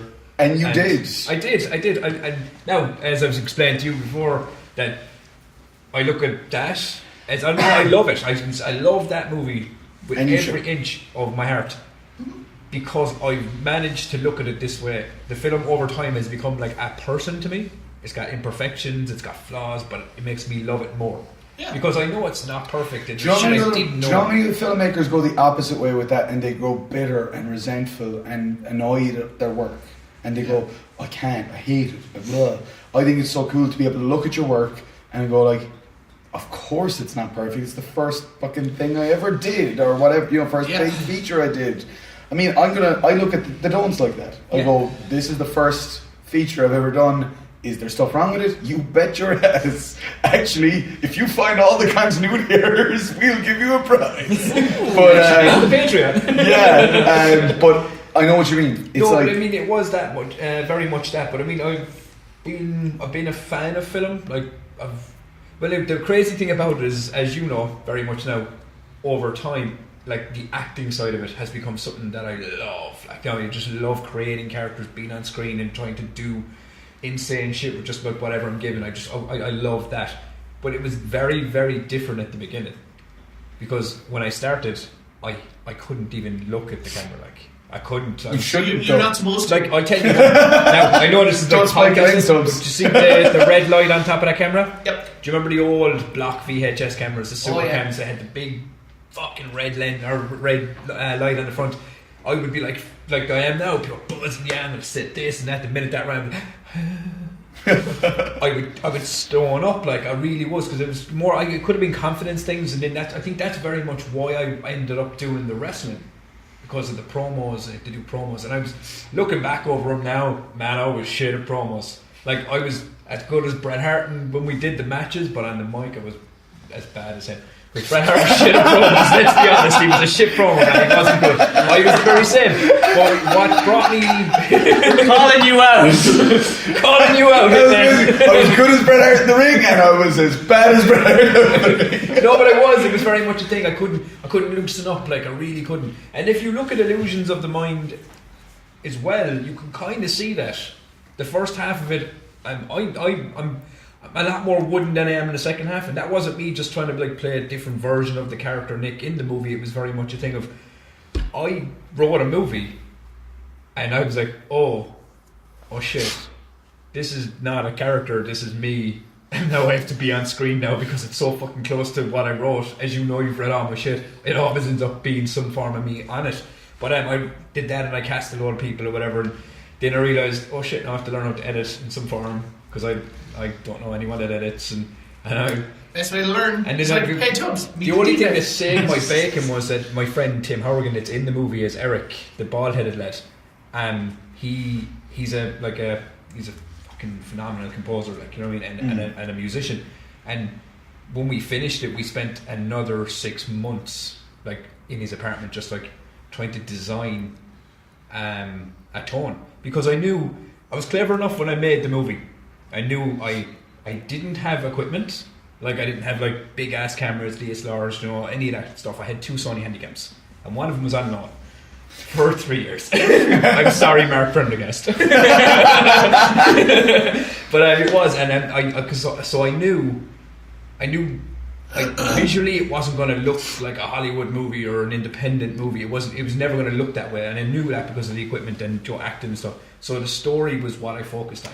But have you seen Creep? I have. I mean, that's Mark Duplass's whole thing. He's like, your film, like, if you can't make it look amazing, make it all about the story. Yeah, make it all about the characters. Everyone, as I said, everyone that watches that movie, Illusions, is very much like they'll have their own opinion of it. They'll hate it, they'll love it, whatever the hell. Because I mean, like a lot of people that I know from the Badgers watched it and they loved it. And my reply was, why? Because you laugh and joke at your own stuff, but you always kind of you see all the flaws when other people don't, and that's basically what I always said. Is when I watch the film, I see the camera behind a tree for that split second, and it annoys me. It bothers the shit out of me because we forgot it. Other people don't see it, But you've lived it for 3 years, so you see that, But after we got that done, then I had done a few things with Mike Horrigan and stuff. It was like Rygo. We had done Rygo, and we were doing Rose and Devil's Company and stuff. And it was in and around that time, I remember saying my head wasn't where it was. It should have been basically and I was starting to really like dip out of it, and I went to see the Three Dons, offered to suck Paddy's dick. Because I did. That's not even a joke. That's not even that's amazing. That's a word for word reference of what happened that night. Was that the Three Dons before? Yeah, that was a short film. And imagine about this is tell you going back on 30-minute short. Yeah. As I explained to you, I was kind of at a point where I was like, I don't know, I was frustrated with everything. And I just didn't want to do it anymore. I couldn't see myself getting around it. And the only reason I ended up at that premiere was to support my sister Bex. Who had done the makeup for us. Had done the makeup. Yeah. And because it was weird, because Bex had started doing bits and pieces, and then I was like, said to Mike, I was like, bring her in on Rygo, man, she's really good.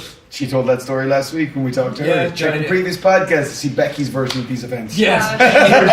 It's available on our Patreon, patreon.com/. She came in on Rygo and stuff, and and she did like really good work on that, man. She made my face opened up. Seeing some of the work she did on Rygo and stills and stuff, Rygo, I still haven't seen it yet, but I mean, some of the stills I've heard, some of the stills I've seen, I mean, some of the costume designs, some of the makeup effects, unreal.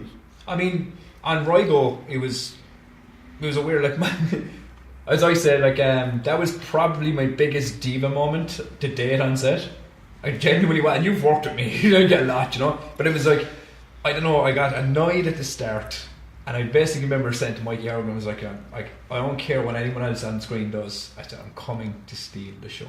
I'm going to blow everyone off the screen. And they were my exact words. And I don't think I've ever said that since.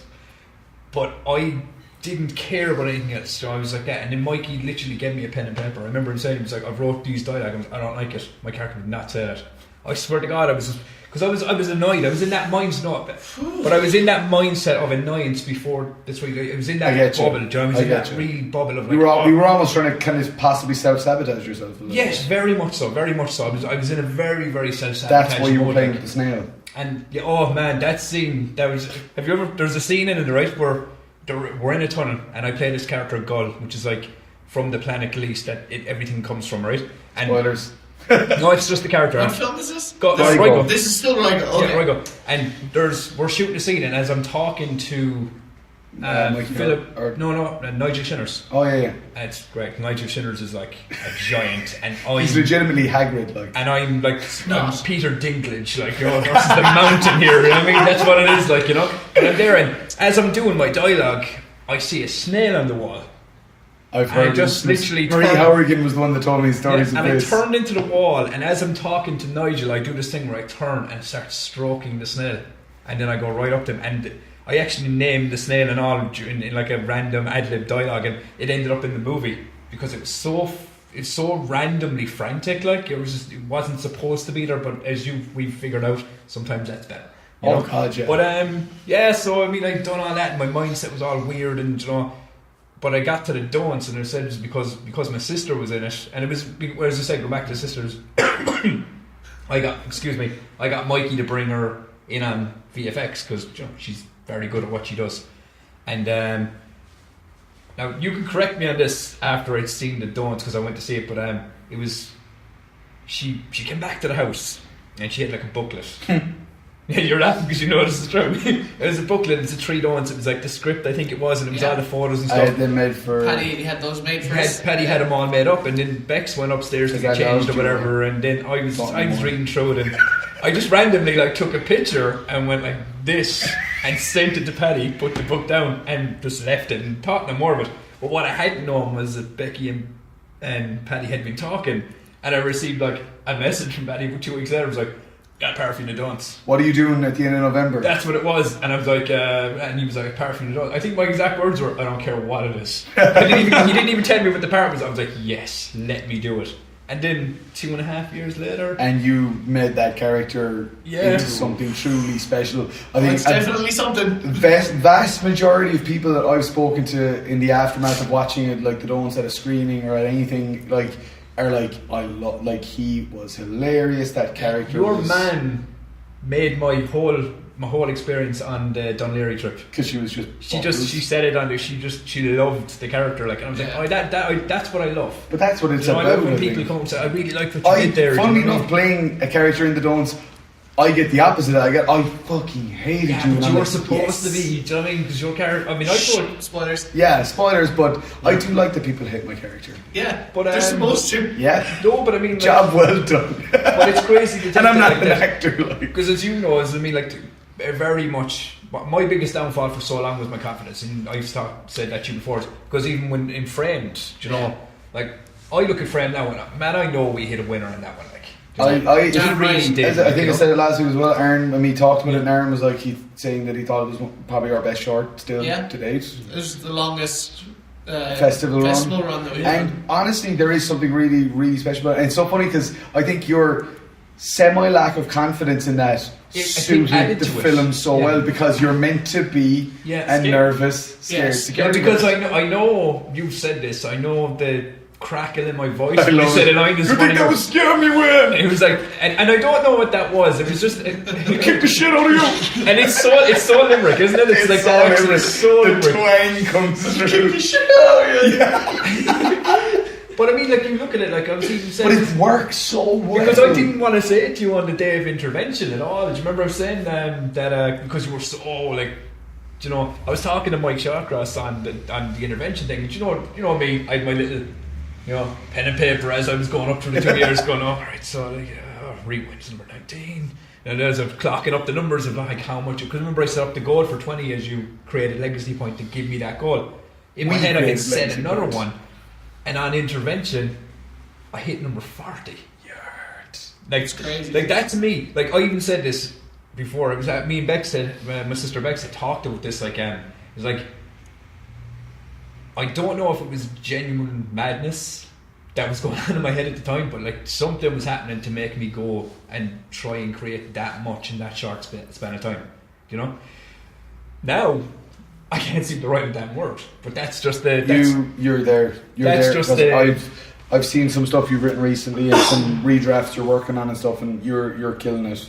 Yeah, but come here, like as I said, this is why sitting here doing these podcasts and live streams and stuff, this is why I love it, because as I said a while ago, and I say it till the day I die, Celtic Badger Media saved me when I needed saving, and I'll always say it. That means a hell of a lot. Because it does. I'm really glad I didn't cut you off to ask Luke a question right before No, but I mean, I've said this to Paddy and said it to a few. Yeah.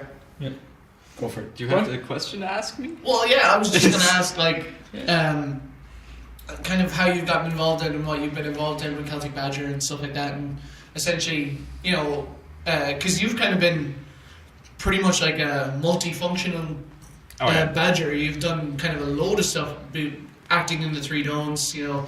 I do a lot of behind the scenes stuff as well. Yeah. Like that is what I do. I guess what really, like, I've been doing movie stuff with Paddy for ages. Now it's been like since Ensnared, which was like 2014. Yeah, 3 years. 3 years ago. Before like all of this was even a twinkle. And that was even like, that was just, I didn't know if that was going to go anywhere. Yeah. And at least you and Mary and Aaron and everyone at that point was willing to give it a gamble and see how it went. We were And you just stuck past that point, so that's impressive. we just going over. we just went with it. Yeah. That was And then we had Kevin Cully Jr. in the Shannon at 2 o'clock in the morning, and he's like, I don't know if I can swim. We're like, what? Get what? that was Surprise! and like that was just one of the things. That was just one of the many things that happened. Then there was Devil on My Back. I wasn't involved with that, but that was another thing that happened. And then Oh, he brought you in as an actor on Ground Floor. on Ground Floor, and I said nothing. And to be honest, I had just shaved my head, so I was You looking said, like, hi. "Hi." I looked like a little neo-Nazi. You got to flirt with Tristan Risk on camera. Yeah. So she should have got to flirt with Do you me. know how many people I'm sure Tubbs is mad envious of Dude. that? I fucking love Tristan. Like Tristan is just so awesome. Like I mean, but look, come here. You look at it that way. I mean, like you were. I'm a rising, you were budding intervention, actor. wasn't he? What? He was an intervention, no? No. No. Okay. So what was the other one? It was on Banshee. Tubbs gets Banshee, something he's I was already there. Who was that other person? Oh God, who was that other guy? On Banshee, I wasn't there because I was looking after your kids. That's what it was, Yes. Yeah. But okay. So after Ground Floor, it sort of went radio silent for the longest time. No, I mean, Ground Floor finished in December and we started shooting the Don'ts in May. In May. That's like 5 February. months. Yeah, 5 months. Yeah. But like, there was this. With screenings and shit. Yeah. Like Psychosis Yeah. Trilogy, all the way up along. But it was kind of March, when April. nothing was really being No, shot. nothing was being shot. I was at the point of giving up on filmmaking. Yeah. So. That was like a big pivotal moment for you. Yeah, pretty much before I met Brian Clancy and wrote the Don't script, I was pretty much giving up. And Jesus, I'm glad that I met Brian and I'm pitched the pretty glad Don'ts. too. And I went, I want to write that script right now. I definitely wouldn't be sitting here in a furniture shop. And it's so funny because I didn't even at the time. I remember saying to Brian, "It's cool. I won't direct it. I'll just write it, and you can get another director to direct it." And then after I'd written the 28 pages, I was kind of attached. I was kind of like, "You can still get another writer, or another director, but I really want to direct this now." God damn it! But then there was like another thing, and it was I love/need you. No. Like for the 3 Don'ts, like Oh. the first short, when it was just 30 minutes. Like that was when I had first met Barry. Yeah. I hadn't even met Tubbs yet, but I had known Brian, I had known Nathan, I had known Adam, Aaron, and I went to the night shoot when we were supposed to be filming, and I remember. was it 6 hours or 8 hours where nothing was happening? Yeah. And That's not true. We built a makeshift tarp. We did make a built a makeshift and almost killed people. it almost killed people, but that was like during my leaving cert. So it was like during that time I was like, We appreciate your time. I should really be studying, but I really want to do this. And it was something I really wanted to do, but then it was like, I can't come back when you actually are shooting. Yeah. I just sort of hung around. We brought that up as one of our worst memories last week but then it was so funny because we were like, yes, it sucked balls, but if you look at the BTS videos of us standing under this ridiculous makeshift also chair, hilarious. singing and just being ridiculous, even in those bleakest and worst of times, we were still having crack. It was almost like emotional. We had emotion. It shows us our emotions. No, but there was that, and then the leaving cert came around. I ended up like just not really doing much. I'm trying to think of what you worked on next. This is when he came back from Trigger Warning. It was when you came back for Trigger Warning, and my mom got a call. My mom got a call from you. I'll let you tell this. It was basically, and went a little like so. Hey, is Luke free? Why? Someone didn't show up. I need him to come in and cover himself in baby oil. And Your mom didn't even bat an eyelid. she was just like, yeah, okay. I'll drop him over. Yeah, I'll drop him over. I'll just collect him from town now and bring him in. And I'm confused at this because, like, my man's like, look, I have to bring you over to Paddy. I'm like, why? He was like, oh no, we need you for a movie or something. And it's just this whole scenario of I walk into the house and There's about 30 people. There's about 30 people just standing around, and I'm just there it's melting hot it's because there's so many people. I remember that night so well, and Luke is one of the main reasons for that. It was boiling. It was my first night on the Don'ts in general. It was trigger warning. I came out to Paddy's house, and I was nervous as fuck because I hadn't met Baz or any lads, and I was freaking out because I was like, oh my god, what if shit, you know, the usual crap you have as an actor, yourself and fucking your brains exploding. Then I walk into the sitting room, and then there's a little dude in the corner, like combing baby oil through his hair, and he just looks at me and I'm going, okay, it's just got weird. I was going, what the fuck? I'll never forget being on this side of the phone call, like of Paddy saying, send Luke down here. It's like, okay, when you want him, it's like, cover him in baby oil. And then you're like, okay, grand, see you in a few, and hung up. And I was like, did you say cover him in baby oil? And you're like, fucking damn right I did. And then Luke comes over and he's not covered in baby oil.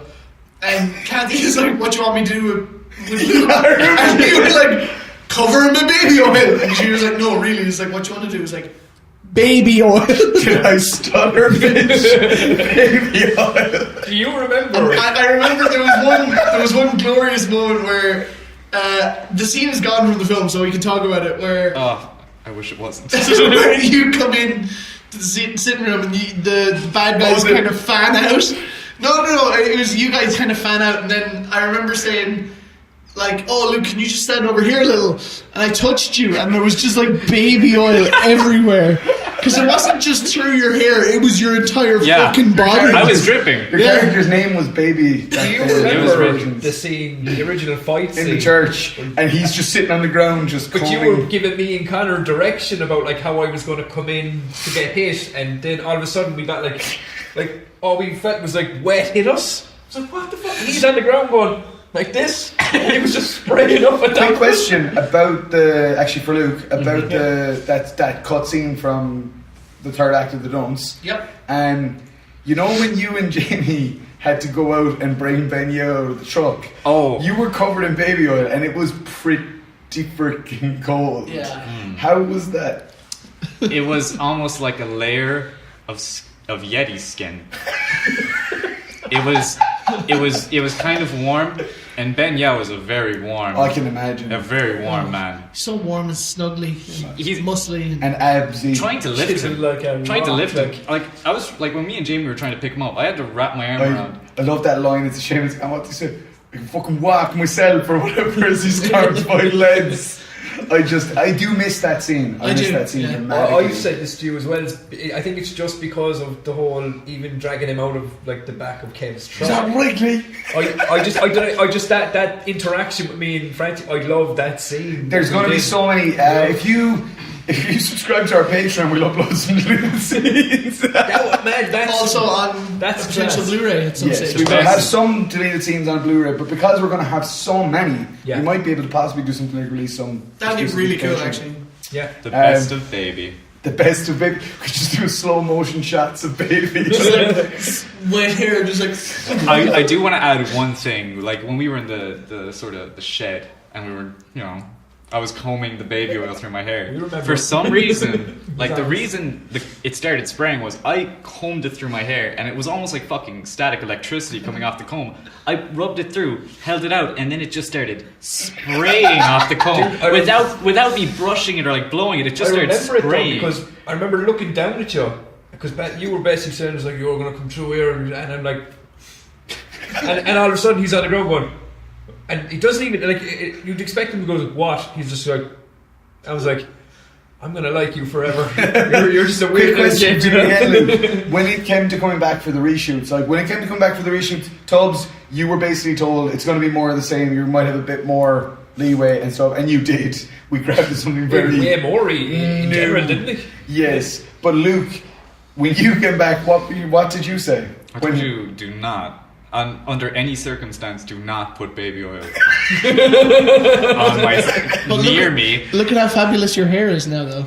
This is bleach. You I would had to expect bleach though, it out. that that's something I should never have to hear in my life. Yeah, no problem, just don't put baby oil on me. Alright? Like, the fact that that's become a thing of like, look, will you come back and be in the film? Only if you don't put baby oil on me. No problem, cause It's like every celebrity has their fucking contract with their weird shit on it. Luke's one is like, no baby. I'll do whatever, just no baby oil. Look, Do you remember that, sure, when you had said that, like, oh, we're going to be doing reshoots, and I had a full-blown panic attack, do you remember? Because I had, like... You would change your hair and I you lost, like, 2 stone in weight, and I sent him a picture of 2 images. I was like, I'm visibly way fucking thinner than I was now. And he was like, no, we're reshooting the whole arc. I'm like, oh, brilliant. I'm going to be way better One of looking my in this favourite one.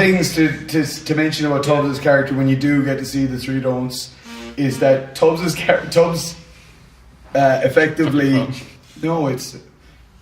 Shut up. Tubbs, we asked him during the very first shot we did in the film, which is a scene where all these characters convene in a warehouse to talk about what they're doing next. That's all I'm going to say. That's not a spoiler. Yep. But Tubbs was like, do you want me to get like dirtied up and stuff? And we were like, yeah, I guess so. Like that'd be cool and stuff. And he's wearing like this white wife beater and and he goes to like this fancy restaurant that we go to. Outside the restaurant, there's a flower pot outside it, and he gets a load of muck out and just starts rubbing it on his vest. And then walks in, and only something we've noticed when we came and watched the film. only one side? It's only his front, his back is perfectly clean and white. The funniest part of that to me was that, if I remember correctly, it was a Sunday morning we were shooting. It was 10 o'clock on I'm Sunday out at morning. the flower pot and I'm just like basing mud across my chest and my legs and all that, my socks and everything else, and whenever way I look up, the traffic has stopped and there's an old man just like looking at me with devil eyes, and I'm just going like, what? And I strolled back into the warehouse like, you're just a theater. but even the hairstyle in the movie for my character was a strange one. How that? Let's make these ones really quick. Sorry, what? No, next ones. Go. These are quick for both of you. Okay. I'll ask the first one. You can ask the second, and you'll know what the second is as soon as you hear me say the first. Perfect. Oh God. What is? You can pick 1 or 2, but not more than 1 or 2. What is one or two of your best memories from Badger shoots? Start with Luke. Well, no, start with Tubbs. Start with Tubbs. Whatever's quicker. Best memories on them.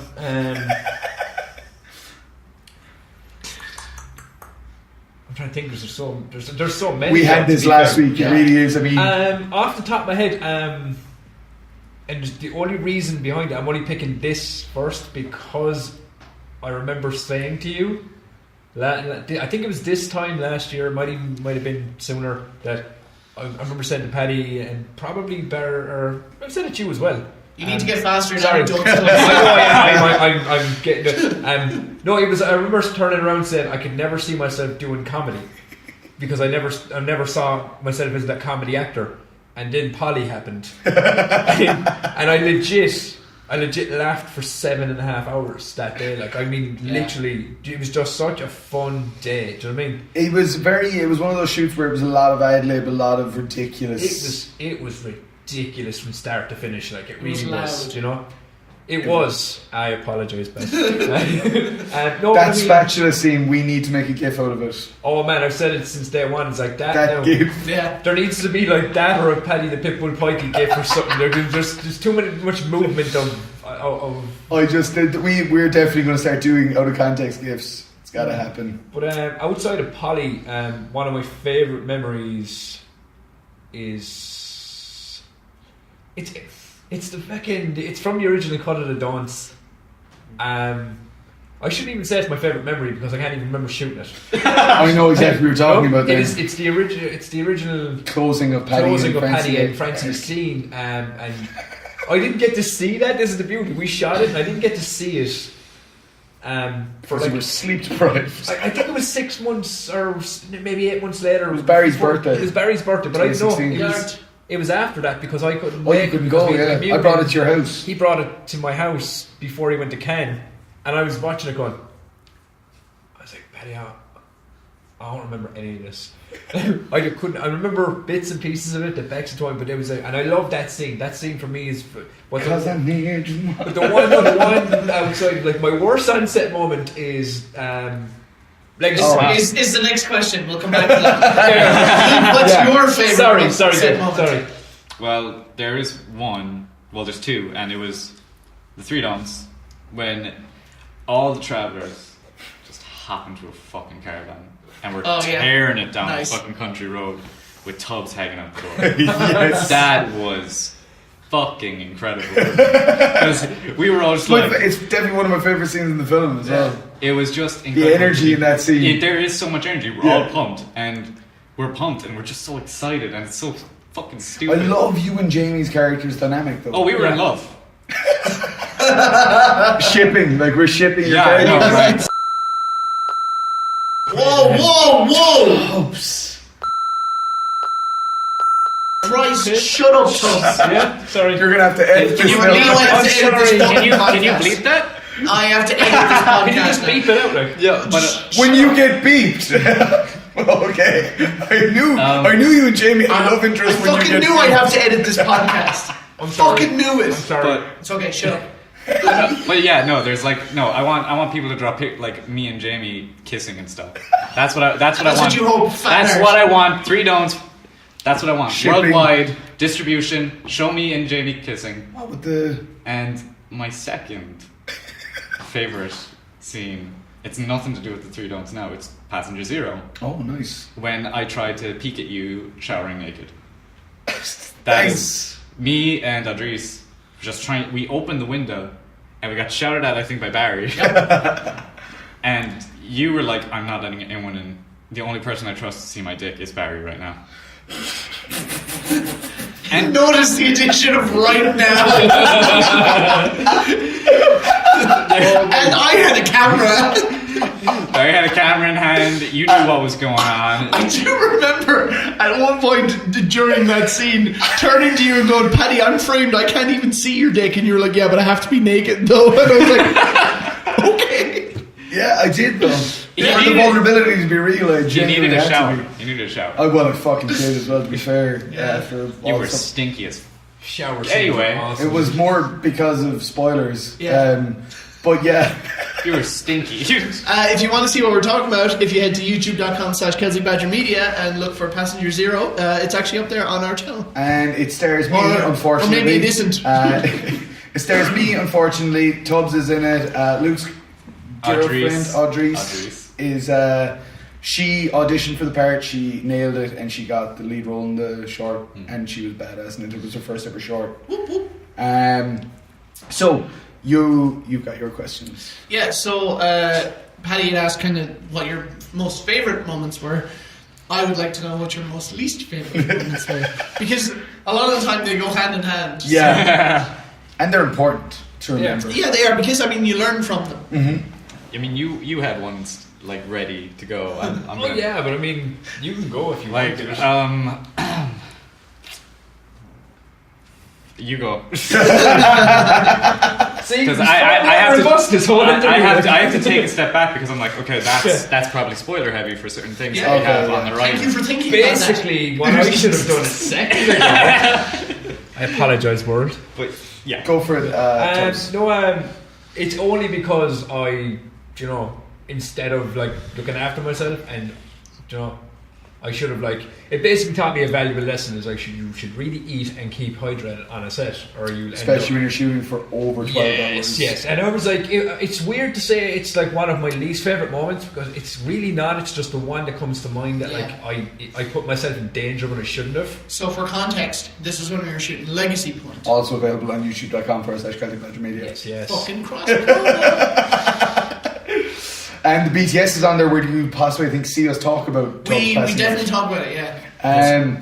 It was a terrifying moment for me as director, even, because I don't think up to that point I had an actor have a major injury. I know it wasn't necessarily an injury, but you know what I mean. I'd had incidents, but never something where I was like, "Oh shit!" Yeah. And so when you collapsed, and we knew you weren't joke collapsing, it was like, "Oh, what the hell?" And then And then fucking Sean to the rescue with his fucking with his backpack with fucking Ham, bread, cheese. ham, cheese. There was several types of cheese. Fed me up proper good, like. Like we could have got stuck in that place, and Sean could have kept us fed for a month.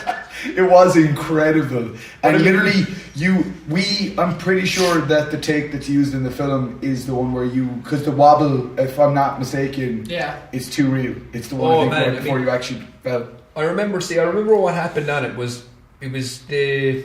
Without getting too much spoilers. Yeah. There's this the stairway scene. That's all I'd say. And my back got hurt, and I should have. Like basically, what it was, I should have said it right away. And if you'd said it to me, exactly, I should have said. I mean, that's the lesson I learned. Yeah. Now it's like, Paddy, my toe is not. Don't work properly. I'd say, but Babe was like, my back ended up getting hurt, and I didn't say it because I was, as you know, I was so excited. I was like, oh man, I get to work with Brian tonight. Yeah, I'm so jacked up, and you know, I was so hyper and happy to be like, you know, given a lead role, and you know, you just want to do your best with it.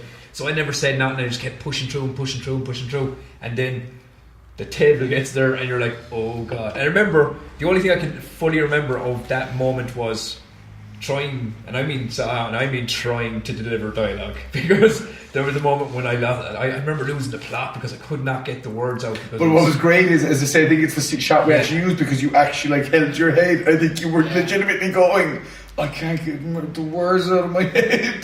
It was basically pain led to frustration, and then I remember I was doing it, and I was just standing there, and I was wobbling, and I remember it was a weird thing. Me and Aaron locked eyes. It's the only thing I remember with the whole thing. Me and Aaron locked eyes, and Aaron was like,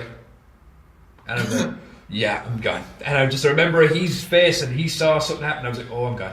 And I was like, boom. And then you were like, yeah, it's great take. Tubbs? As I say, I legitimately thought at first that you had just followed through. Yeah, I believe you were like, oh shit, that looks so real. But you know what's the bad thing? Tubbs, you know me long enough to know that like I stupidly do that. I mean, I'd hit a table or hit the floor. Yeah. You know, that time around I didn't. But that was one of the moments that really I was like, but it taught me a lesson. It made me to never. Well, then do that's it the again. important I thing, learned from and it's it, something like, you know can what I mean? pass on to people via this podcast. Is to not push yourself. Yeah, you gotta look after yourself. Not eat for 12 hours. No, I mean that's one thing I did learn. You have to look after yourself on set, especially because of how long the days are. Especially if you're doing action scenes. Yeah, you're putting a lot of energy into it. You have to balance. But outside of that, I don't have a lot of bad moments. That's like fine. I don't have a lot. Have you I talk too much. It's all good. I do. Like this real quick. Would the cheese box be? Well, we did. It was us working with Aldborough Productions. Yet again, there is definitely probably stuff that Kev wouldn't want. But this is focused on Celtic Badger Media. Yeah, but this is a behind the scenes thing you wanted to? Yeah, this is behind the scenes sort of thing. Should be fine. I mean, if we had another guest on who wasn't part of Celtic Badger and they were telling us about their worst memory, you know, of something that they worked on, just as just be conscious, because yet again, we did that with Aldborough. We don't want to say anything that would jeopardize. Oh no, nothing like that. Yeah. Like honestly, it was a fun. Well, I wouldn't say fun. Yeah, I was like, but what part of that shoot was fun? It was the stage where it was okay. When we were in Clonlara, it was nighttime. We were shooting a very heavy scene. Very, very heavy scene. Like everyone was crying. I was crying. You told him to stop crying. Yeah. I remember that passage. Yeah. I was just like, I wasn't trying to be I know, insensitive. yeah. Because I mean, yeah, I'm pretty sure you were like had a tear too. Oh, I was crying as well, but I was like, I can't shake the camera. It's like, and I have to be focused on getting everything. Like but, we were all crying on that scene. Oh yeah. And I wasn't. you had cried previously before the scene. I was basically passed out in a chair, just like drained emotionally, physically, in every possible way. Yeah. Like that whole that spanned over like a 3-4 hours. That was a couple of hours. Yeah. That was a couple of hours, and just the length and how drained we were by the end of it. I didn't get home till like 3 or 2. And then we had to get up and shoot again. And then you guys. Yeah, were we up. hit sunrise. Yeah. And I remember you just coming up and saying, Go just sleep. We don't. This is a skeleton crew. Go home. You deserve. Yeah. I need to go home too, but you go home first. Yeah. And it was just so heavy. It was. Yeah. It drained me. And I don't I don't know why I got so drained, but then I realized I was almost felt like I was there in the moment, like I was experiencing the real pain that was being shown in the scene, even though I knew it was this act, but you. There was something there though. Like there was an atmosphere. Like there was a feeling that was, I don't know, because maybe it was because of how connected it was to everyone involved and stuff like that. It just, there was just a feeling about it. We know it was an act. We know it was, we were making a movie, but there was something about it that felt real. I can't watch the film. Yeah. I can't watch the film. I love it. I think genuinely it's probably one of the best films that I've worked on. Yeah, super powerful. Super incredibly. And I think when people see the runtime, they go, I don't know if I can watch that for 20 minutes. I'm like, it's 20 minutes well worth watching, buddy. Yeah. Right? But in saying that, I can't watch it. I just can't. You saw me at the Richard Harris watching it. I started making all these terrible jokes for the end because I felt trapped by the emotional blackmail. By the severity of what's up I just couldn't. It's so, and I mean, it's deeply personal to me and Kev and a lot of other people that were involved. But it just hits me the wrong way, which is probably the right thing. And maybe I think what's the rule? 7 years later, you look back at your work and you're so disconnected from it that you can look at it a different way. Yeah. And I feel like that'll be cheesebox for me. I think 7 years down the line from making it, I'll be able to look at it and go, objectively, this is awesome, but I just can't right now. So the worst scene was hearing Rihanna. That was very funny. We were trying to do a period piece set in like a bar in the 50s. A bar in the 50s, and there was like 30th birthday. There was a 30th birthday, and they were playing Rihanna. And I was like, I don't think we can take that out. It was like, Luke, how bad does that sound? It was like, I can hear Rihanna. Like, that's you bad. did sound on the cheese box. You've done BTS video I was trying to say earlier points. was that he's been like a multi-tool. He's the Swiss Army knife of the Swiss Badgers. Army knife. Yeah. I pick up. Are you Swiss?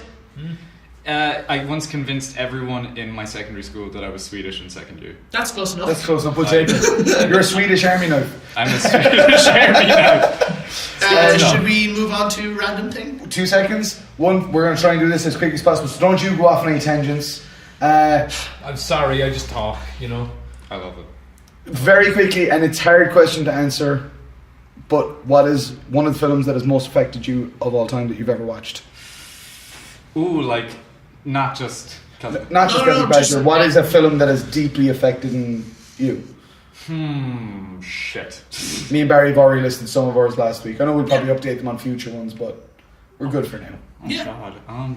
Jesus Christ. Dubs. Yeah. Like, and that can be on any level. That can be like a narrative that really stuck with you, or even a visual style that you were just blown away with, or anything. Something that just resonated with you, made you. For me, a lot of times it's stuff that makes me go. Like last week, my example was Neon Demon because it showed me that you could do a visual-oriented movie. It didn't have to have buckets of dialogue. And then likewise, yours was Arrival, which was something. Which was a blockbuster alien movie that the aliens weren't blowing up everything. Yeah. So. This is probably going to be like a left swing one, but one that I really, really watched, and it was like I cried during it, and everything was really, really powerful film for me was Southpaw. With Jake Gyllenhaal. Yeah, I actually haven't seen it. I heard it was really good. Actually, the whole concept of the film is it's not about the fight. It's not about the last fight. It's about the redemption. It's about losing. It's also a pure underdog story. Yeah, it's basically every single one of us, man. Yeah, from falling down and getting back up and getting where you need to go, and that's the whole film. And I swear to God, he's an incredible actor. I just loved it from start to finish. It's such a, it's basically you're watching it, but it's like a modern day Rocky, it's not. It's all about like daughter, like kids and fathers, and it's I kind of felt that way with Cinderella Man as well. I really love Cinderella Man as well. That new film he's in, Stronger, the one about the Boston Marathon, the trailer looks amazing. Man, I just love everything.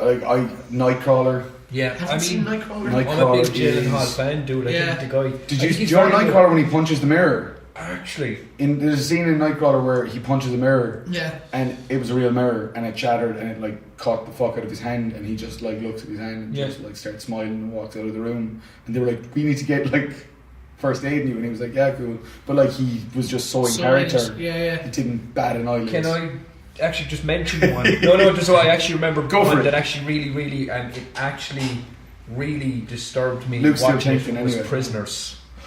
Prisoners was a It's great- another That's Jake- another it's another Jake Dennis Gyllenhaal. Villeneuve, isn't it? Yeah. It's another Jake Gyllenhaal film, but it wasn't even that. It was Jackman. Hugh Jackman's performance in that film, man. Without there's a certain scene in it that I swear to God my heart sank. Yeah. Yeah. And I swear to God, there are two movies that I watched. Dennis Villeneuve's getting all the shout outs on this show. Yeah. man. We want to be sponsored by Dennis Villeneuve. Yeah, but there were two movies now. For It's instance, think Denis, of. I believe. Denis, please sponsor us. They really connected with me, like. Heard good things about Blade Come work Runner. with the Badgers Heard good things about Blade Runner 2040. already, which is great. Yeah. Even pre-embargo release. You still can't think of. I can't think of, like, the only movie that I can think of that, like, I really enjoyed, like, that it was, like, when it came out. Like, there was a movie I watched recently that I just can't remember the name of, awfully enough, but it was really good. Whatever it was. But I guess one that I really Can't wait enjoyed, to see it. the one I really enjoyed was Django Unchained. Oh, Django is so good. I just love. Interestingly, the whole story I just told about Nightcrawler with Jake Gyllenhaal, there's the scene Same with thing. DiCaprio where he cuts his hand up. Yeah, where he slams the table and he hits a fork or Yeah. something. Hits a glass. Glass. Oh, it's a Smashes a And it glass. smashes, and he just kept playing the scene out. Yeah. But didn't And he uses the blood on the. he got actually shit over that recently Yeah, because he they did, said yeah, he actually he should have smeared at the blood on least the actress's said to the face. actress. But like, if He you never- I don't know, it's a rough That's one. that's an improv. It's a thing. hard It one. should be- DiCaprio is known for. For- He says he hits a point when he's playing a character that he goes into this trance Where he is. where he doesn't think about anything outside that character and what that So he's not character going would to do. go, oh, this is probably an inappropriate thing to do in this Like, situation. Yeah. very much that way on The Revenant. Yeah. Oh, He had said that. I mean, that part, there was a part with the heart. Yeah, it was a real He fucking- buffalo. Do you know, He got sick I and heard everything or on a something. podcast recently, they were talking, it wasn't Movie Crypt, whatever podcast was I listening to, can't remember, they were talking about Django, and they were saying, Django ends, and like, it's not spoilers per se, I mean, it's the ending of just about every movie ever, where it's like, Yeah. and they ride off happily into the sunset. And it's like the guy on the podcast like, except you're in the fucking Old West, you just shot all these white guys. He was like, how do you think this is ending? Seriously. Yeah. He's like, sure, we get that happy ending, but what happened next, man? Like, and I just thought that was so funny because it was so true. I was like, he's literally killed all these dudes. Django was Jamie Foxx, wasn't it? Yeah. Yeah. He was. Oh, Jamie. So- he also came up in last We week's also podcast. we also talked about Jamie Foxx. I swear I didn't like. There's a lot of illegally overlap. find this. It was. We talked about the whole Blade rumor with him. Yeah. I would have loved that. I would kill Yeah. after looking at I'm the on board. channel. And that's a good cast choice. It was- to it be is. fair. I wasn't on board until I saw Saw that the fan fan image. poster, and That then I was was like, fantastic, "Fuck man. me!" It was like that looks That good. was like And when Reagan brought in the Marvel Legends, it was like, do you think this kind of means they're maybe considering? maybe considering him, like, But it's He's like, brilliant. Has everybody But- here seen the Miami Vice movie? yeah, loved it. The one with Jamie Foxx and Colin Farrell? Yeah, No, and a lot of It's phenomenal. it flopped Really? in the It's States. so good. Correct me if I'm wrong. on because that. I believe I put it on one day. Maybe it wasn't the Miami Vice, but I put on some movie that was very similar to Miami Vice. It was like a remake or something like that, and I literally watched 10 minutes of it, and I'm like, they have given me so much exposition in the first It's 10 definitely minutes. not Miami that Vice. is- That is so shite. I was like, I just don't No, want anything it's, to do with it's this. something where it came out and it got really panned very quickly. And now, kind of 6-7 years later, loads of people are going, you know what? Not enough people watched this. It was actually incredibly good. It was a Michael Mann film, wasn't it? When it came out, I don't know why. I need to Because check if sometimes it's Michael Mann. movies I think it bomb was. for unexplained reasons. 'Cause he You did don't the know show, why they but- did. But it's Yeah. actually, it's really gritty. It's really, I don't think it was Miami it's Vice. really then. gritty It was- and hard hitting, man. Do you know But what I it mean? was It's a something- good movie. I think what happened was people expected it to be the opposite of that. They were like, oh, well, the original was kind of goofy Yeah, and goofy purple and fun, suits you know. and blah, blah, blah. And then this one was like it was not that. I mean, Farrell was, and correct me if I'm wrong on this, but didn't that come in and around the time frame of Alexander? it was He 2006. needed because he had the blonde hair and everything going on at that point. And he had previously, it was a Michael Mann film. I knew it was, and Yeah. he'd done the original TV show as well. But that's why I think instead of just doing an update of the TV show. It was Well, quite different. direction on it, like yeah. But it was 2 years after Collateral, and I also absolutely loved Collateral, which was Tom Cruise and Jamie Foxx. Which is another role, I think, because I know like there's a lot of people that Tom Cruise is a hot topic with, like, and it is, Job. I think he gets... Tom Cruise is part of a chain of stores in the US that sell... No, but there's a lot of people that hate Tom Cruise and his movies, Hot topic. to be fair. Like, no, but you know what I mean? He's not... There's a big side of people that don't like him.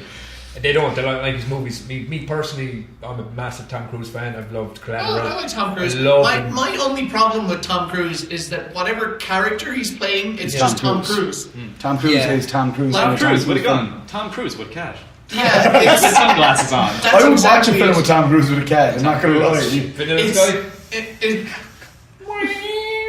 Remember that? It's literally like it doesn't matter what character he's playing. It's just Tom Cruise. Only see Tom Cruise, and the only film that I've ever seen him in that I didn't recognize him in was Tropic Thunder. Which is what I was about to say about it. Is like I think because he does all the Mission Impossibles and all this, I think he's a very underrated actor. He's got a little more depth to him than people think. I mean, and that one. I think he's a good actor. Well, like to be fair, like, look, I'm going to sit the other side of this fence. Yeah. I'm not a huge Tom Cruise. You're not. I know. He irks me, and I used to be, and up until a certain point, I was very like kind of. But in saying that, I would never ever say that I don't think he's a good actor. Magnolia? Yeah. Are you for real? He was the best Vanilla Sky? Yeah, that's one of my favourites. Tom Cruise is a brilliant actor. It's definitely more to do. And I try not to let that stuff affect how I do movies, but I think also I am just a bit jaded of what you've just said. I'm just a bit jaded of, it's Tom Cruise, and he's going to just be Tom Cruise in a Tom Cruise film being Tom Cruise. Yeah. Now, in saying that, I had been on this whole I'm not watching Tom Cruise stuff anymore, I don't care, and then I watched Edge of Tomorrow and I was like, Edge of Tomorrow's so fucking good. His new film apparently is supposed to be very, very much on what you just said though. Yeah. It is Tom Cruise flying a plane as Tom Cruise. There's no differentiating between that and Mission Impossible. Or that's the Escobar one. Yeah, that's the one based on the flight. The guy who would constantly transport the drugs from Florida. I thought it was about the plane that Escobar fucking.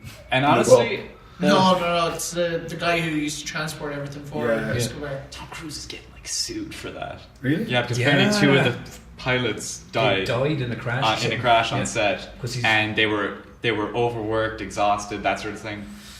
That seems to be becoming a trend. Yeah, Riverdale. The AJ, what's his name? He's the guy. He's like the ginger jock. I'm going to cut this here so we can move on to random things. But Riverdale, really good. You should check that out. Yeah, it's a really good show. Haven't seen it. Follow my boy Cody Sprouse. So now we're going to move on to a section we call Random Things. I said things this week. Yes, not objects. They didn't join in this time. That's last Were we week. supposed to join in? Oh shit. Random Wait, Things. we'll try and do this on 3. Okay. We're moving on to a segment we call Random Things. Objects. Thank you for being me. Okay, I'm going to get Someone's do it every week. Who wants to go first? I think we made a rule last week that we guests go first. Guests go first? Guests go first. You go first because I went first on everything. Alright. That's fine because this was something I You always go first, cuz. Now he's going to the bathroom, so I have to edit Oh again. wow! It's cool, don't worry. Hopefully, just put a mic right up beside the door. No. So, what I brought in was, if you can see that, it's from Halo? Dr. Or Adam Gears of War? Phoenix. Gears of War. Gears Dr. of Adam War. Phoenix. Oh shit! I got this 6 years ago.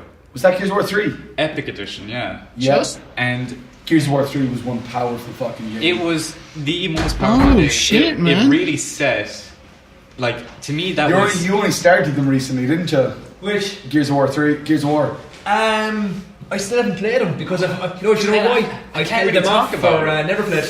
But there's so much I want to talk about in it. I can understand that, but we do have to be conscious. No, that's cool, dude. how does this open? I don't want. You just... I don't want to break it. Oh, it is magnetically sealed. Cool. And Oh this- shit, man, Is that that a is cog? that's a cool. full cog, yeah. That's unreal. And on the back of the cog was Adam Phoenix as a playable character. No way. I got Oh. Nice, heavy. Oh, nice. I got 2 days free. Because these are things in the game that you collect. Right. They're Cog cog tags. But you think of them as an item. You never imagine what they'd actually feel like or look like. And they're important because they're down soldiers' dog tags effectively. And they're collectibles in the game, so you know. But you don't imagine what that feels amazing. Feel it. Oh, that is nice. It's such a beautiful piece for me because I've owned it since the Epic Edition, and the story of how I got the Epic Edition was I saw the trailer for 3, realized 3 was coming out. Really I loved nice. 1, 2. Oh, wow. I was never a huge fan of 2. Never really a big fan of 2, but then during my TY year, my transition year, That's class, isn't It's it? really cool. 3 came. I realized 3 is coming out in 2 days, and I go, man, this game literally means a whole lot to me. Can you get me the Epic Edition? And she's like, really okay, nice. I'll try. And this is 2 days Nice. before 2 days before the game comes out. So trying to Coalition of Gears. trying to get the Epic Edition. This, like, you got a limited edition Marcus Phoenix statue. Which is badass. This cog. There's a few like in-game pictures yeah. of like The cogs. Marcus's dad, and they're like Polaroids. That's But, fucking so- cool. So like my man went through hell and high water to get me this Epic Edition of Gears of War 3. Because it was not available. It was not available. It was Paddy gone. was calling GameStop. I remember you were calling Yeah, GameStop for me. I mean, I think it was $109.99 if I remember correctly for this Epic Edition, but it had been, because it was a pre-order item, like it was gone. Like by the time that you were a couple of days out asking for it, and if I remember correctly, your mum and me, and possibly my mum, were calling like every GameStop in the country, Jesus. like looking for, and Smiths and every store we could think of, Anywhere Zavi and H&B and whatever, just every place being like, look, it's Donegal, it doesn't matter, do you have Gears of War 3 Epic Edition? And there was just this moment where I was like, I'll just settle on it's it. okay, I'll just settle on the regular edition. Come home, what do I see? Oh man, See that's this cool. big fucking box sitting in front of me. With Marcus Phoenix With looking at Marcus Phoenix looking at it, me, his and, big sour head. and I looked at that and I was like, this Family means matters. so much to me. Yeah. I opened it, I played it. Even the game is in like not even its box. It's in like a... it's in a tape. Yeah. Like a cassette tape sort of box. Oh, nice. And I just played through it. And I almost felt like I lost like friends along the way because I had been with it for so long. for so long. I played through the original campaign with my next door neighbor. Yeah. So, and when that, Is that Craig? Yeah, Craig. Oh, nice. So when 3 finished, to me, Series. that was the series over. I was like, Yeah. that's when I agree with closed you, it. I was because like, I feel like 4 has demeaned that. but then you have Judgment. I don't And count Judgment isn't a game because every character in 3 got their little bit except for Well, Bear. and plus, like, Judgment is literally done as these characters in a trial explaining how an event went down, but it's done where they're each telling it, and it's slightly different from each of their perspectives. Yeah. And I think that's a clever idea. Don't get me wrong, and it's not bad. It's a very arcadey Gears of War. Mm. But then 4 I've played through, and it disappointed me. I think because in my head I was like you, the story was finished for me. I was like, I'm happy here. And then 4, it felt like I was like, you're just trying to do the Halo thing of like reinvigorating a new trilogy, and there's no need for You're it. trying to bring What someone. was next gen, yeah? Yeah. 4 was Xbox One, but Xbox it's One. like you're trying, and Microsoft Windows, and it's like you're trying to bring something back to life that Doesn't need it. doesn't need to be brought back to life. It has a legacy, and it. Because and it was originally a trilogy, wasn't it? It was, It was. yeah. And then Judgment was a spin-off, and Yeah. but then when 4 was announced, everyone was like, oh, and I was like, I don't know. No, leave it alone. I never followed 4, so that's me. Like that's That's very cool. That's my That's a And- really awesome one. No, And- I like that story as well. It's cool. And It's just- Tubbs. Random thanks. I'm joking, Brian Reed, give me that. I'm sorry, Ryan. I brought 2, so I'll quickly talk on 2. Just one. We don't have time for 2. Aw. So there's Psycho. Is that the Gus Van Sant That version? That is the original It's remake not. on VHS. Yeah, it's no, Gus the original Van remake Sant. on VHS. That is so cool. No, it's But not. this is the one I actually so brought cool. in. It's awful. Let me see. It's That's a toy plastic belt Right. Heavyweight champion. Yes. WWF. For the cameras. WWF Smoking Skull Championship belt. It was a plastic one because, when you're younger and you're trying to build your own federation, you don't have money. So you end up, these become your title belts, right? So basically, the story behind this is Gus Van Sant remake of Psycho. God damn, Why? the reason I brought it in was because, and I'll be honest, the reason I brought that in quickly was, everyone says, like, especially with it, it's a remake. It's a remake. No, that was an adaptation. That's a remake. And That it's is a very a shot. That's for a shot shot-for-shot remake, and it's a very bad film. Shit, Gus Van Sant. Oh yeah, this isn't the original. I didn't know. No. That's the VHS of the remake. Gus Van Sant said he wanted to do an experiment. Yes. Where he would do a shot for shot. That's what it was, exact yeah. framing, everything. Have you seen this? Exactly the same as the original. It is. Vince Vaughn is Norman Bates. Put this away and talk about That's your what I belt. said, man. I was just showing that. But because it's VHS. it's kind of an iconic moment because Gus Van Sant said his experiment was to prove that remakes are dumb. Like he got the opportunity to do a Psycho remake, but he was like, I want to prove that remakes are dumb, and how I'll prove that is I will remake the film exactly as it was, but with modern actors and whatever, but the exact same shots, exact same framing, exact same everything, and it is in a weird way. I think it's terrible. It is a terrible film. But it's a perfect example of why, if you do take on something like that, don't need to just change. remake, like do the exact same thing, because people have done it better. Yeah, of course. And your belt, that was Yes, your this federation is the belt. belt. This is the IWA's World Championship title that we wrestled with. It is made of plastic. Show me, is it foam or plastic? It's foam and plastic. Because you know what I mean. I'm the champ now. I remember Fuck you, when we- Dubs. No, because I remember. Bear man wins. Oh my god. Because I remember when we started doing this crazy like backyard wrestling stuff, we had priced the title belts on like online and sites and stuff, and they were like £400 or £500 or whatever. So we decided to go with these. But that is a belt I wore for. That's jank face though. That's proper pro wrestling, You baby. think Dubs gonna be a wrestler? Man, all you gotta do is hit the mat right. You're done. Oh shit, I'm out. But, yeah, so that was this is basically the title belt that I wore on and off for about 8 years. That's really Yeah. Very cool. That's a piece of history for Tubbs. It is, man. It's very special for two reasons. It's because I got to create a character out of nothing. Because when we wrestled, Twisted Tubbs actually came later. This is the story. The original character that I created for this wrestler was Alex Christian Edinburgh. I knew Ace. Alex Winters. No, but it wasn't. Alex Christian Edinburgh. He's wrestling alter ego name was Ace, and he was like the hardcore guy. He did all the hardcore matches, thumbtacks, ladders, tables.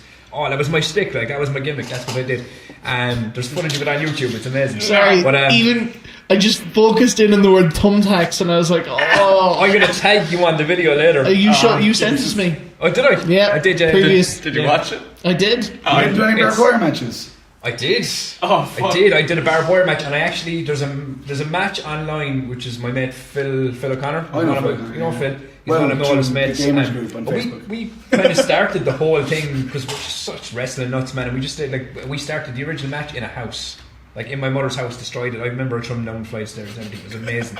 But we went from there to over in my house. There was Bliss called Daddy's. It was all broken down cars and junkyards, and that was where we had our Matches. Like, They hate each other. and we had a match there that literally was for, believe it or not, this exact belt, which was a thumbtack match. Where it was like the loser got powerbombed on the bonnet of a burnt out car with thumbtacks, and that was me.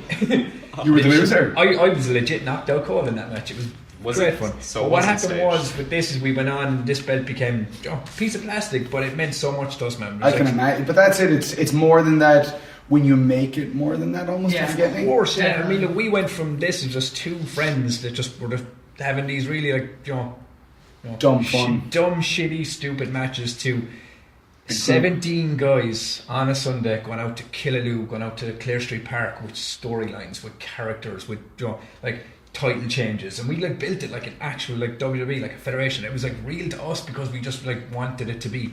And that's awesome, yeah. Fucking smooth as butter, man. Smooth as butter. Listen to this. There was no edit there. Oh, is your dad outside? No edit there at all. Is that where did your Badger onesie automatically disappear to? That's going to be the best cut ever. It's like super smooth. Paddy, I never knew you could get undressed so quick. Oh man, for you, Baz, as we heard from Luke earlier about the showers in Baz Zero. So Baz, I'm gonna let you go next because you went last time. Okay, That's cute. that is cute. That's a very Mine's a really, As co-hosts, mine's a really silly one. You're right. As It's is mine's an actual kind of random thing. It's not like, it doesn't have a big story like you guys one. But it's gonna come creeping out of my bag. oh, wicked, look at him. So it's just a little tiny Chucky. Yeah. And he's not such a bad guy. He's just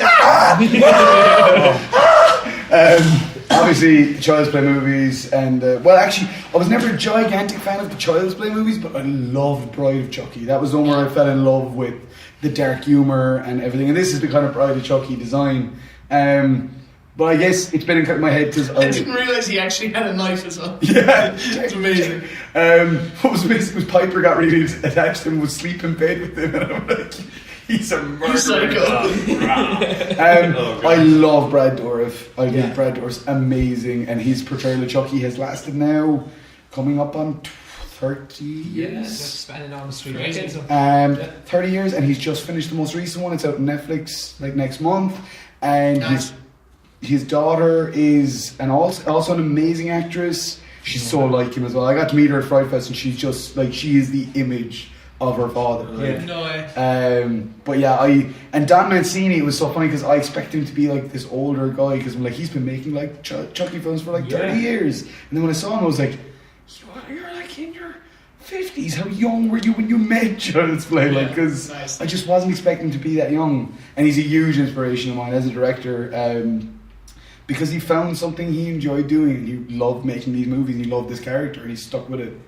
And 30 years later, he's still happy to stick with it and do it independent of studios and stuff, and just make it himself. I like the way when you brought out that it was like, it's just a random object. It doesn't mean anything. I know, yeah. Fucking sorry. Well, you know. Everything to me. It's such an inspiration. He's a good guy.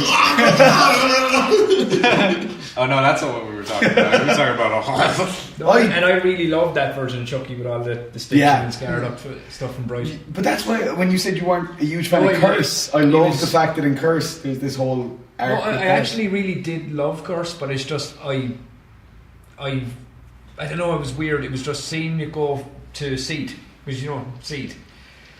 I love all the Chucky movies. I found Seed hard to watch. Like, Seed was rubbish. It was, and like, like I would really tell hard Don to Mancini watch, that like, to his face. Like, it's not. I didn't enjoy that movie, But and that's fine. Everyone's allowed to make a movie that they think could be fun, etc. And maybe it just doesn't work for other people like me. It didn't work. But no, but for Curse for me, like I this is the strangest thing. I loved Curse. I thought you were not a fan of that one. No, it wasn't.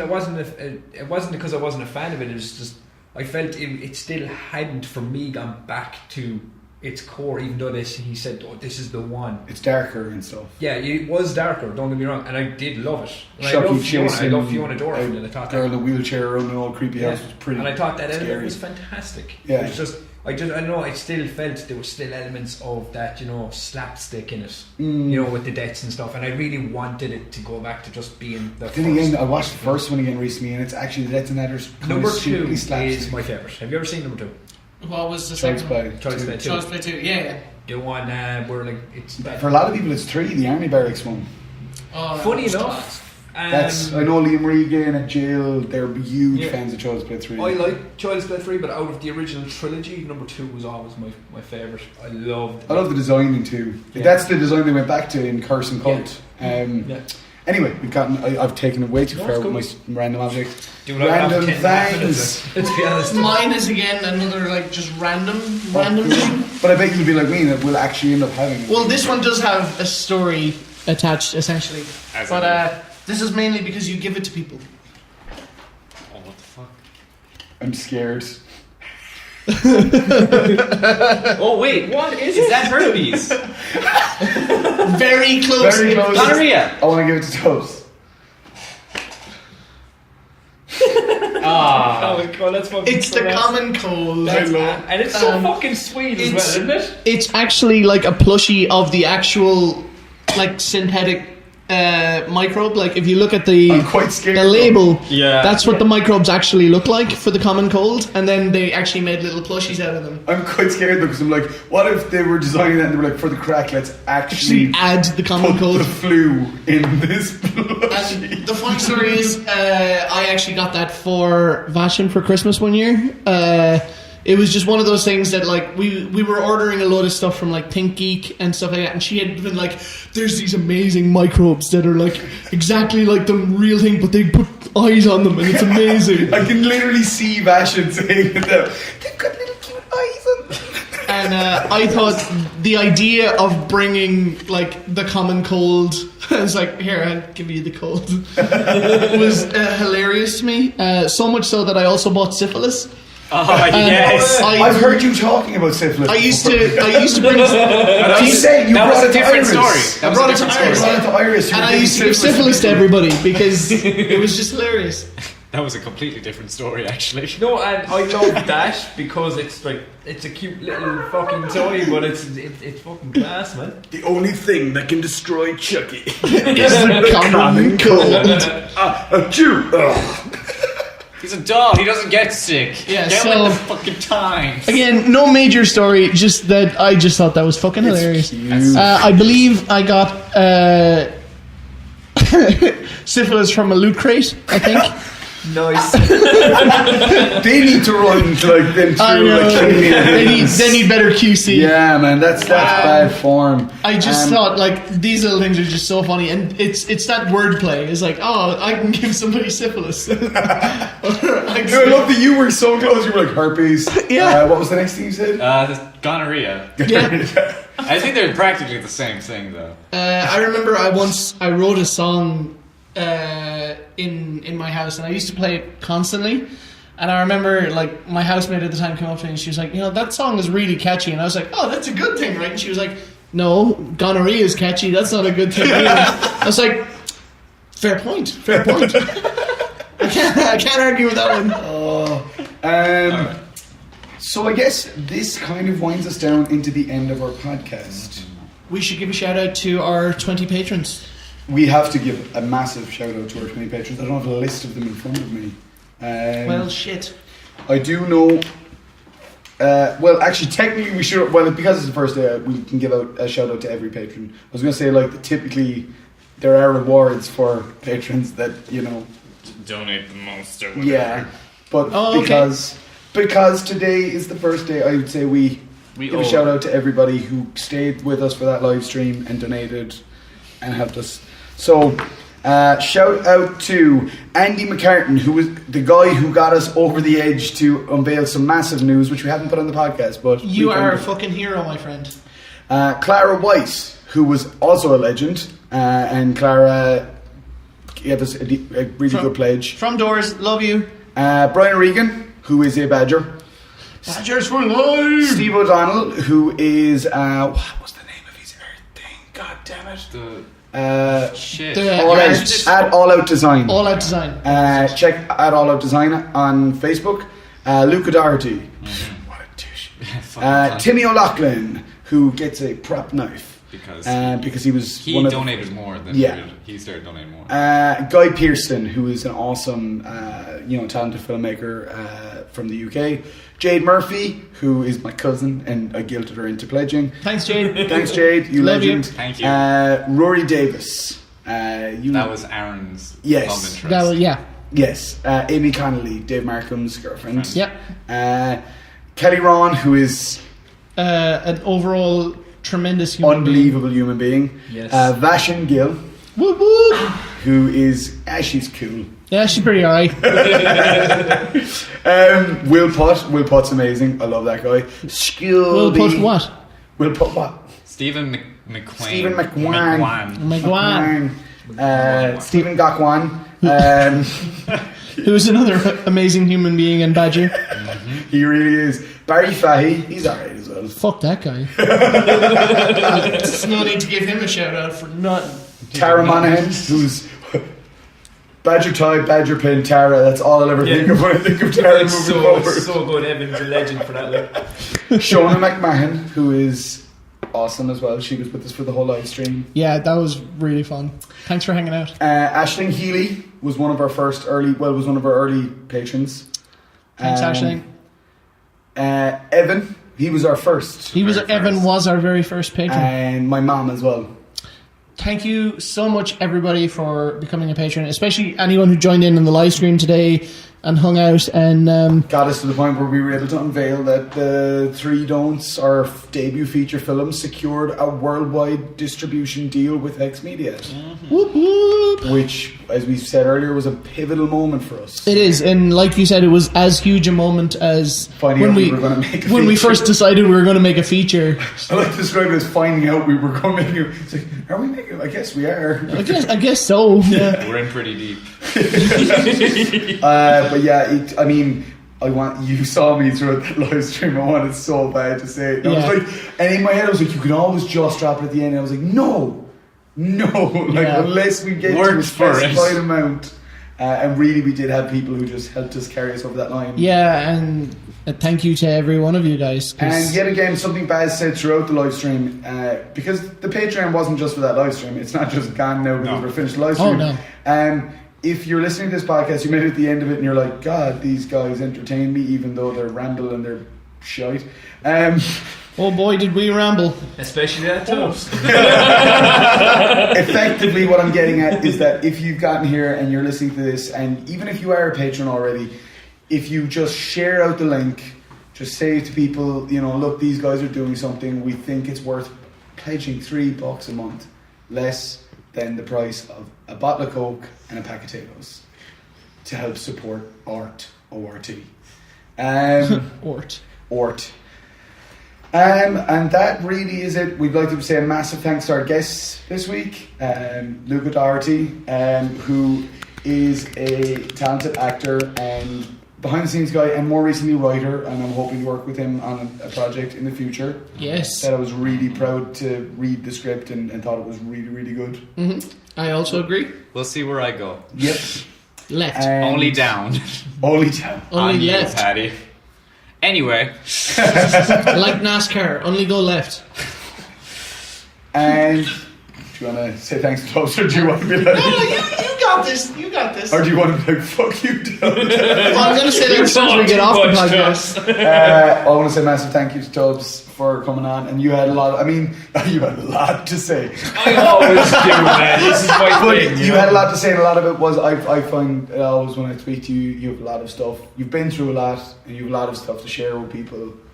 So thank you for coming on the podcast and sharing your experiences. Thanks for having me and listening to me for so long. I'm sure we'll end up seeing both of you on the podcast again at some point. Oh, yeah, well. you bet your butt.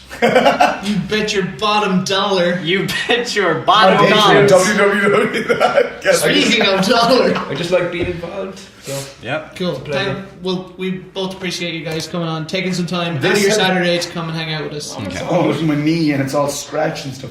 Where did your Badger suit go? It's gone. It magically disappeared. Is that it under the table? There was no cut. Shut up. This has been #Badger Banter on the 23rd of September 2017. We should probably open with the date. Should. Here, going. I said we would, and I wrote it. I didn't. I wrote it up here, but we never mentioned it again. it's just a bookend. But from now on, we will hopefully date our podcast because there are early access and later access, so it's good to know when these come out. Thank you all for tuning in. I've been Paddy Murphy, sometimes. I'm Barry Fahy, all the time. And you've been listening to Badger Banter. Woo! Let's get Tom Cruise on next.